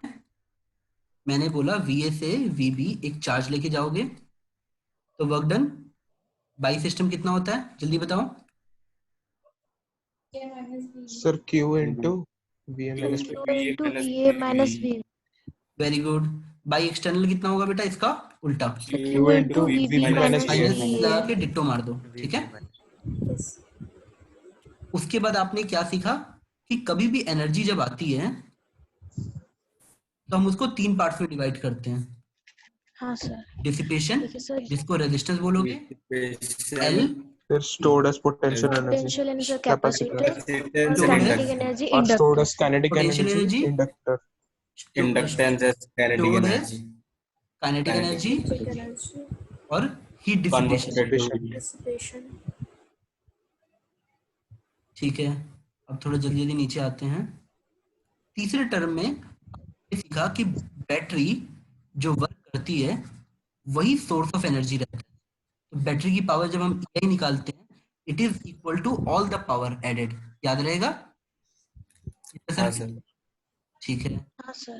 अगर अब मैंने लिखा कि रेजिस्टेंस के अक्रॉस पावर कैसे निकालते हैं, पावर अक्रॉस रेजिस्टेंस, तो कुछ भी करो, कोई भी फॉर्मूला यूज करो, V²R यूज करो, I²R यूज करो, बस कोई भी फॉर्मूला यूज करो, बस एक चीज का ख्याल रखना, वोल्टेज रेजिस्टेंस के अक्रॉस का लेना है, ना कि बैटरी वाला। करंट इसी रेजिस्टेंस के थ्रू लेना है, ना कि बैटरी से निकलने वाला। जब तक तुम्हें ये बात याद रहेगी, तुमको तीनों फॉर्मूले सेम दिखेंगे। फिफ्थ पॉइंट अभी हमने पढ़ा कि अगर एनर्जी की बात करें तो आप चाहो तो एनर्जी को लिख सकते हो पावर इनटू टाइम, यानी VIT। यहां तक लिख लिया आपने? अब बेटा हमारे पास टाइम थोड़ा सा कम है, मैं तुम्हें एक अच्छी सी चीज सिखाता हूँ, बल्ब वाले केसेस। स्टार्ट करें? Yes sir. Yes sir. Yes sir. Please बेटा इसको अच्छे से आप स्क्रीनशॉट ले सकते हो, पता है ना आप लोग को? अगर चाहो तो आप स्क्रीनशॉट ले सकते हो। जल्दी से हम आगे बढ़ते हैं। बल्ब, जब आप मार्केट में जाओगे तो बल्ब के ऊपर रेटिंग लिखी रहती है। लिखी रहती है, पता है बेटा? ऐसे लिखा रहता है 100 watt, 220 volt, 220 volt. Very good. इन दोनों का एक मतलब होता है, बोथ स्टैंड फॉर समथिंग। आप ऐसा सोच लो कि मैं ये कहना चाहता हूँ, इस रेटिंग का मतलब ये है कि अगर बल्ब को 220 वोल्ट मिला, बल्ब का जो रेजिस्टेंस है, इसके अक्रॉस जो पावर जाएगी दैट इज 100 वॉट। आपकी वो बोलेंगे ये, पर आप समझोगे, मेरी बात समझे? अगर रेटिंग ऑफ द बल्ब वो ऐसे लिख के छोड़ रहे हैं, आपको उनको ऐसे लिखने दो, आप इसको ऐसे समझोगे, इफ 220 वोल्ट सप्लाइड तब पावर 100। अब मुझे बताओ बेटा, अगर मुझे पावर दे रखी है 100 वॉट, तो बेटा मुझे पता है पावर का फॉर्मूला होता है V²/R। देखो इस सर्किट में वोल्टेज इतना ही रहेगा, बल्ब के अक्रॉस भी 220। जब पावर V²/R है, ये रेजिस्टेंस ऑफ द बल्ब मिल जाएगा V²/T। यहाँ पे कितना आ गया? 220² 100। अच्छा एक चीज बताओ बेटा, ये आप निकालना मत, ऐसे छोड़ दो, इसको नोट जरूर करना है। ऐसे लिखना दिस मीन्स दिस, ये इक्विवेलेंट है, ऐसा लिखना और ऐसे बनाना सेम है। आपको जैसे ही बल्ब का रेटिंग देगा, आप क्या निकालोगे? Resistance of the bulb. First target rating मतलब रेजिस्टेंस ऑफ द बल्ब, ये तुरंत निकाल लेना। जो भी वोल्टेज स्क्वायर बाई पी ले लेना, नहीं दिया तो V²/P लिख लेना। और बेटा इससे एक चीज ऑब्जर्व करना कि resistance is inversely proportional to power. अगर मैं आपको ये वोल्टेज ना दूं और सीधे बोलूं 100 वॉट और 60 वॉट, दो बल्ब हैं सेम वोल्टेज के क्रॉस, किसका रेजिस्टेंस ज्यादा होगा बताओ? बेटा देखो, resistance is directly proportional to, बेटा देखो यहाँ पे ऑब्जर्व करो, V²/P लिखा है ना। अगर मुझे ये ना बताए कि दोनों के क्रॉस वोल्टेज कितना था, मैं सेम मानूंगा। जब पहले बल्ब का रेजिस्टेंस निकालूंगा तो कितना आएगा? V²/100, और दूसरे का निकालूंगा तो V²/60। तो मैं ये बोल सकता हूँ ना, जिसकी पावर कम होगी उसका रेजिस्टेंस ज्यादा होगा। ज्यादा होगा। इस 60 ओम के बल्ब का रेजिस्टेंस ज्यादा होगा ज्यादा। कंपेयर टू 100 वाले से। दूसरी चीज बल्ब की रेटिंग से मिलती है करंट लिमिट। मतलब बेटा एक बात बताओ, पावर क्या होता है? VI ना। तो अगर निकालना चाहूं तो पावर बाई, बेटा देखो ऐसे लिख लो P=V/I। मुझे वोल्टेज दिया है, मुझे पावर दी है, तो मुझे करंट मिल जाएगा। तो करंट की वैल्यू आ जाएगी आपकी 100/220। और ये रेटिंग ये बताती है कि इससे ज्यादा करंट दोगे तो बल्ब फ्यूज हो जाएगा। तो थोड़ा और एक बार बताएंगे? हाँ बेटा, power equal to V/I। I is defined as P/V। तो यहाँ हमने पावर कितनी लिखी थी? 100 वॉट। वोल्टेज कितना है? 220। इतना लिख लिया? Yes sir. बेटा अब मैं आपको मीनिंग देता हूँ, समझना मेरी बात को। समरी फॉर्म में आते हैं। उसने आपको ऐसे लिख के छोड़ दिया 100 वॉट 220 वोल्ट। आपको ये अपने दिमाग में अच्छे से डालना है कि भाई ये कंडीशन तभी मीट होगी जब 220 वोल्ट दोगे तब 100 वॉट पावर मिलेगी। तो इसलिए हर बार 100 वॉट नहीं मिलेगा, पर हर बार resistance of the bulb same रहेगा। अगर मैं उस बल्ब को किसी 30 वोल्ट के अक्रॉस लगाऊं, 40 वोल्ट के अक्रॉस लगाऊं, तो सिर्फ क्या कॉमन रह जाएगा? Resistance of the bulb. तो सबसे पहले हम रेजिस्टेंस ऑफ द बल्ब निकाल लेंगे V square by given power से। करंट लिमिट, इतनी करंट एक बल्ब झेल सकता है बिना फ्यूज हुए, वरना वो बीच का वायर मेल्ट कर जाता है बेटा। जो पुराने बल्ब होते थे ना, येलो वाले, बेटा CFL की बात नहीं कर रहा, पुराने बल्ब कुछ ऐसे दिखते थे येलो वाले, इसके बीच में एक ऐसे फिलामेंट आपको दिखता होगा ना, ये जाएगा तो ये ब्रेक हो जाता है। इसकी लिमिट, इसका आंसर कितना है बेटा? P इक्वल टू VI, तो I equal to P by V। तो रेटिंग ऑफ द बल्ब क्या देता है आपको? दो चीजें। रेटिंग ऑफ द बल्ब देख के आपका दिमाग तुरंत चमकना चाहिए, सर मुझे रेजिस्टेंस मिल गया, मुझे करंट लिमिट मिल गई। ये नोट कर लिया बेटा? Yes sir. अब मैं तुमको समझाता हूँ वो करते क्या है। तुम्हें ऐसे बोलेंगे एक बल्ब है, इतनी, अब इसी बल्ब को 110 वोल्ट के क्रॉस लगाओ, इसी बल्ब को, जो बल्ब दिया है। What is the power? 25 what. आपको क्वेश्चन समझ आया? अब बच्चे को ये समझ नहीं आता है कि पावर जब 100 लिखी है तो दोबारा क्यों पूछ रहा है। बेटा बल्ब की रेटिंग देते वक्त वो आपको सिर्फ ये दो चीजें दे रहा है, रेजिस्टेंस ऑफ द बल्ब और करंट लिमिट। अगर आप यहाँ पे रेजिस्टेंस निकाल के बैठे हो तो कितना आया था बेटा? 220 स्क्वायर बाई 100। अब बेटा मुझे पता है रेजिस्टेंस ये है और मेरा वोल्टेज डिफरेंस ये है, तो मैं पावर का फॉर्मूला क्या यूज करूंगा? V square by R. तो V स्क्वायर मतलब 110 का स्क्वायर बाई आर, यानी 220 का स्क्वायर बाई 100। तो 100 ऊपर चला जाएगा। जब आप कैंसिल करोगे बेटा तो आपको मिल जाएगा 100 बाई 4 यानी 25 वॉट। पहली बात आपके दिमाग में जानी चाहिए कि बल्ब का रेटिंग का मतलब ये नहीं होता है कि वो रेटिंग हमेशा वही मेंटेन रहेगी। बल्ब की रेटिंग बस आपको एक मैसेज देती है कि भाई रेजिस्टेंस ऑफ द बल्ब क्या है, करंट लिमिट क्या है। अच्छा इसी क्वेश्चन में बेटा, इसी बल्ब के अक्रॉस तुम मुझे बताओ, अगर मैं ये बल्ब लगा दूं तो what will be your comment? बताओ बेटा, वही बल्ब लगा हुआ है, यही वाला जिसकी रेटिंग ये दे रखी है, आपका कमेंट? ब्रेक हो जाएगा, तो पावर इंक्रीज हो जाएगा। पावर इंक्रीज होगा, बट हाँ, हमारी करंट लिमिट बढ़ गई।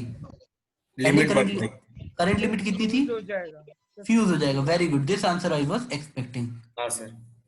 जो बच्चे ने बोला ब्रेक हो जाएगा, फ्यूज हो जाएगा, वो बच्चे सही हैं। जब ये टूट जाएगा बल्ब तो पावर आएगी नहीं, बात ही नहीं रह जाएगा ना बेटा। बेटा आपको याद रहेगा ये क्वेश्चन? हाँ हाँ सर। सर।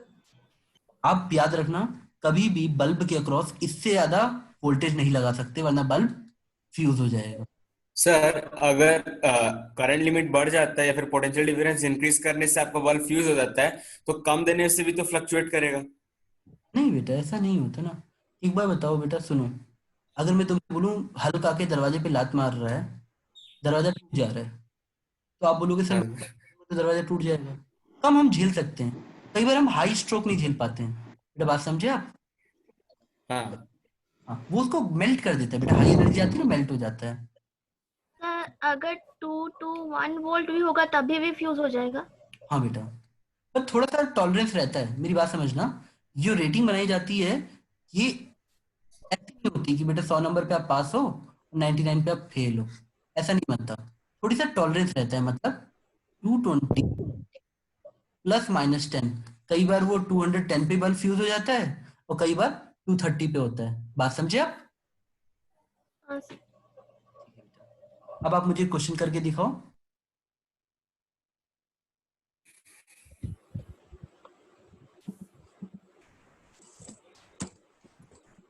आपको ऐसे सिर्फ लिखा है 60 वॉट, 40 वॉट, 100 वॉट। सबसे पहले मुझे बताओ, तुम्हें तीन बल्ब दिए, B1, B2, B3।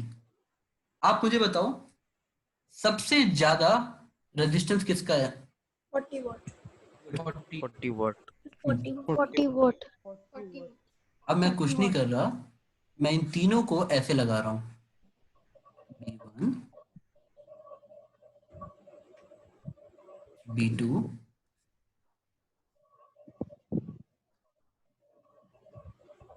B3।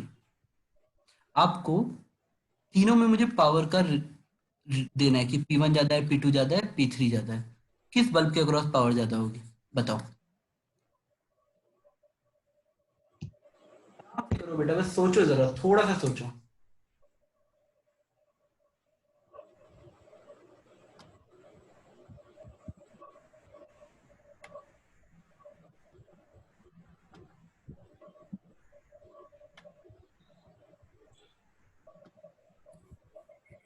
Sir एक और बार क्वेश्चन।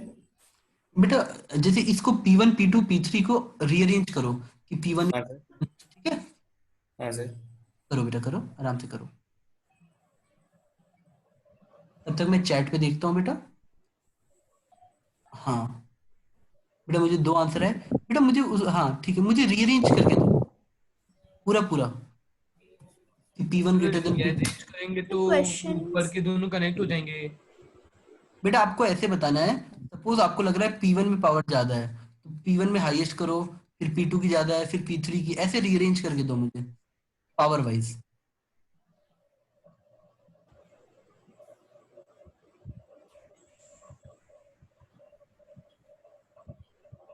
हाँ बेटा, एक श्रीमन ने आंसर दिया बेटा। ठीक है बेटा, मैंने गुड। भी भेजा है सुनिश्चिता। हाँ बेटा, मैं दूसरा फोन पे चेक करता हूँ, मैं भी लैपटॉप पे चेक कर रहा था। Let me check on phone also. एक सेकंड बेटा।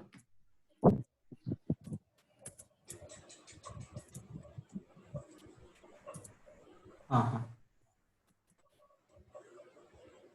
अश्मिता ने भेजा, श्रीमन ने भेजा। हाँ निशी बेटा, लेकिन आपका आंसर पूरा नहीं है ना?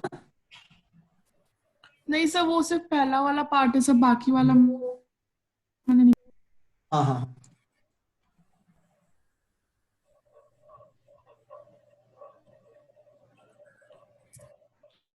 हाँ बेटा, आयांशु ने भी किया है, आयुष ने भी किया है, गुड।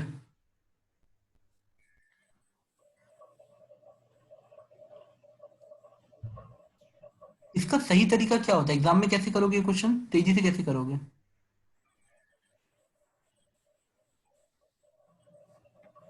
मैं हेलो चैट सर। पर, हाँ बेटा बताओ। सर जिसका पावर ज्यादा होगा उसका रेजिस्टेंस कम ही होगा क्योंकि दोनों इनवर्सली प्रोपोर्शनल है। हाँ हाँ बेटा, जैसे आप लॉजिकली ऐसा सोच लोगे, इसका रेजिस्टेंस हाईएस्ट है तो अपने दिमाग में इसको कुछ 5 ओम मान लो, इसको 3 ओम मान लो, इसको 2 ओम मान लो, और फिर इस सर्किट में पुट करके जल्दी जल्दी देख लो और अच्छा अच्छा सब ले लो, तो जल्दी से आंसर आ जाएगा। तो आप रीअरेंज कर सकते हो। रियल तरीका क्या है? रियल तरीका ये है, आप मानोगे कि ये किसी वोल्टेज V के क्रॉस है और तीनों का रेजिस्टेंस निकालोगे कि पहले का रेजिस्टेंस आएगा सर V²/60, दूसरे का रेजिस्टेंस आएगा V²/40 V²/40, और इसका रेजिस्टेंस आएगा V²/100। अब सिंप्लिसिटी के लिए इसको भी V मान लोगे तो तुम बोल दोगे सर इसकी पावर तो उतनी आ जाएगी P3 की, क्योंकि वोल्टेज डिफरेंस सेम रह गया। तो यहाँ का B3 की पावर आ जाएगी 100 वॉट, और यहाँ पे तुम पहुंचोगे, तुम्हें वोल्टेज डिफरेंस पता है V है, तुम्हें इक्विवेलेंट रेजिस्टेंस दोनों, ये दोनों P1 B2 सीरीज में है, तो इन दोनों को ऐड करते तो बाई V/V²/60 प्लस V²/40 करते तो एक करंट मिलता। अब करंट आ गया, करंट का स्क्वायर इनटू रेजिस्टेंस, तब तुम्हें इंडिविजुअल का पावर मिलता, फिर तीनों को तुम कंपेयर कर सकते थे। ये होता स्टैंडर्ड तरीका। बात समझ गए? तो एग्जामिनेशन में हमेशा लॉजिक से करो जिसका। सर हाँ बेटा बोलो। अगर लॉजिकली देखें तो रेजिस्टेंस जिसमें ज्यादा होगा करंट कम होगी।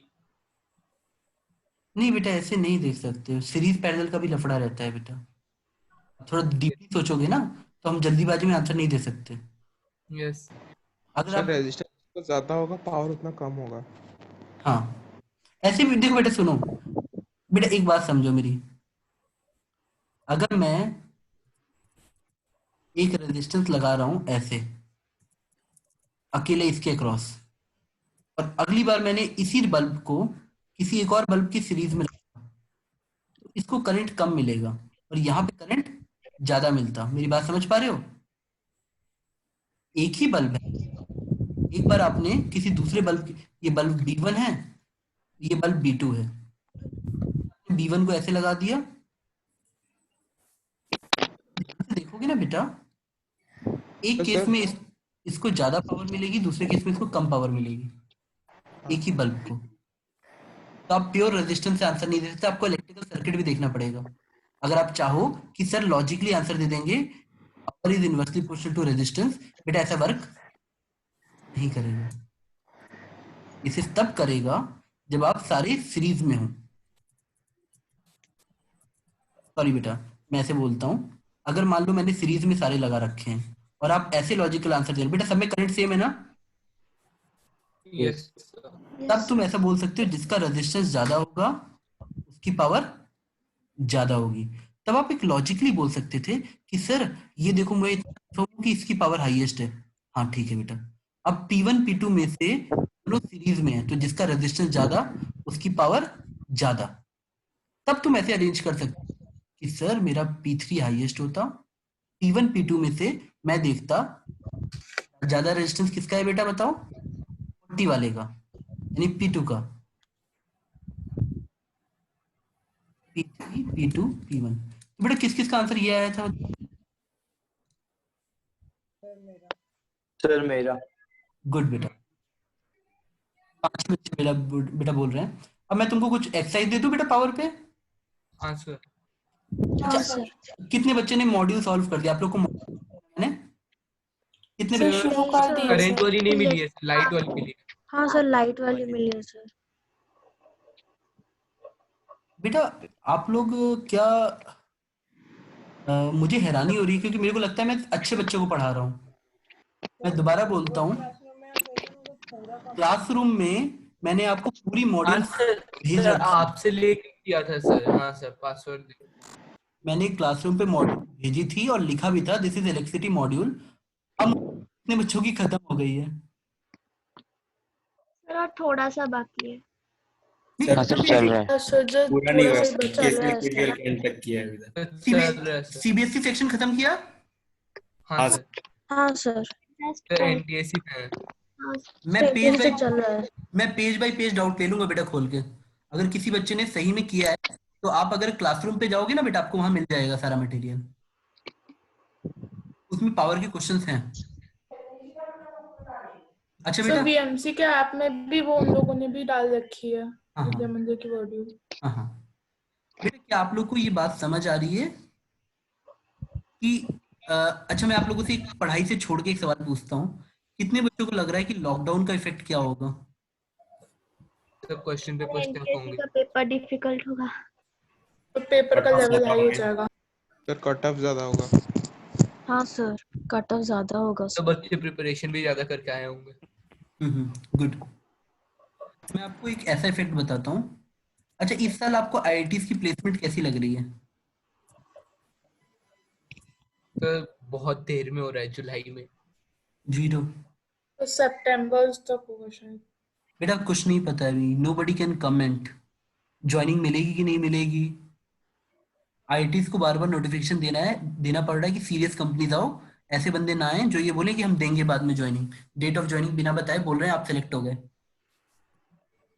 बात समझ आ रही है? सर अगर लॉकडाउन की बात नहीं कर रहा बेटा, इस पूरे पीरियड में हमारी इकोनॉमी एटलीस्ट 2-3 ईयर बैक चली गई है। हाँ सर। आप लोगों को ज्यादा पढ़ाई करनी पड़ेगी ताकि जब तक आपकी जनरेशन फाइट के लिए ग्रेजुएशन में आए तो आप लोग इस इफेक्ट को नलिफाई कर दो। हमेशा याद रखना, एक जनरेशन को ज्यादा पढ़ना पड़ता है जब हम पीछे हो जाते हैं, तो आप लोग की जनरेशन को थोड़ा ज्यादा पढ़ना पड़ेगा। और आपको मेरी बात ग्रेजुएशन में समझ आएगी, पक्का आएगी। इस इकोनॉमी को हम सबको मिलके झेलना है और ग्रेजुएशन करते वक्त आपको ये बात फील हो जाएगी बेटा। बेटा मैं अभी लेक्चर क्लोज करता हूँ। आई होप कि आप मॉड्यूल सॉल्व कर रहे होगे बेटा। 5:15 से है ना? हाँ सर। बेटा आप लोग जाओ। मैं नेक्स्ट क्लास में जो गूगल क्लासरूम में मॉड्यूल शेयर किए मैं वो आप लोगों से डिस्कस सर करूंगा। हाँ बेटा बोलो। सर पावर कब डायरेक्टली प्रोपोर्शनल टू रेजिस्टेंस होता है? बेटा जब सीरीज में हो सारे कंपैरिजन करने के लिए, देखो बेटा अगर मैं सीरीज में सबको कंपेयर कर रहा हूँ तब सब में करंट सेम है तो मैं आर देखूंगा। जब आई स्क्वायर सब में सेम है तो मैं ऐसा बोल सकता हूँ कि जिसका रेजिस्टेंस ज्यादा उसकी पावर ज्यादा। लेकिन अगर मैं पैरेलल में कनेक्ट कर दिया तो मुझे पता है वोल्टेज सेम है, तब square by R formula use करूंगा। तब मैं बोलूंगा पावर बेटा कम होगा उसकी पावर ज्यादा होगी। मेरी बात समझे? सीरीज में power is directly proportional to resistance, parallel में power is inversely proportional to resistance. याद रहेगा? सर तो आपने सर डीसी सर्किट के वो डीपीपी में सर आपने वैसे ही 4 केसेस दिए थे सीरीज में और पैरेलल में, तो फिर वैसे 4 केसेस के लिए डिफरेंट वही यूज करेंगे, मतलब एक आई स्क्वायर आर यदि सारी सीरीज में होंगे तो? हाँ कर सकते हो। जब सीरीज में है तो सब में तुम रेजिस्टेंस देख के आंसर दे सकते हो, जिसका रेजिस्टेंस ज्यादा होगा उसकी पावर ज्यादा होगी। पैरेलल में उल्टा करके आंसर दे सकते हो। लॉजिक समझ में बेटा? हाँ सर हाँ। ठीक है हाँ बेटा सर। प्लीज मैं आप लोगों से एक रिक्वेस्ट कर रहा हूँ। मैंने आप लोग को भी दी है क्लासरूम पे।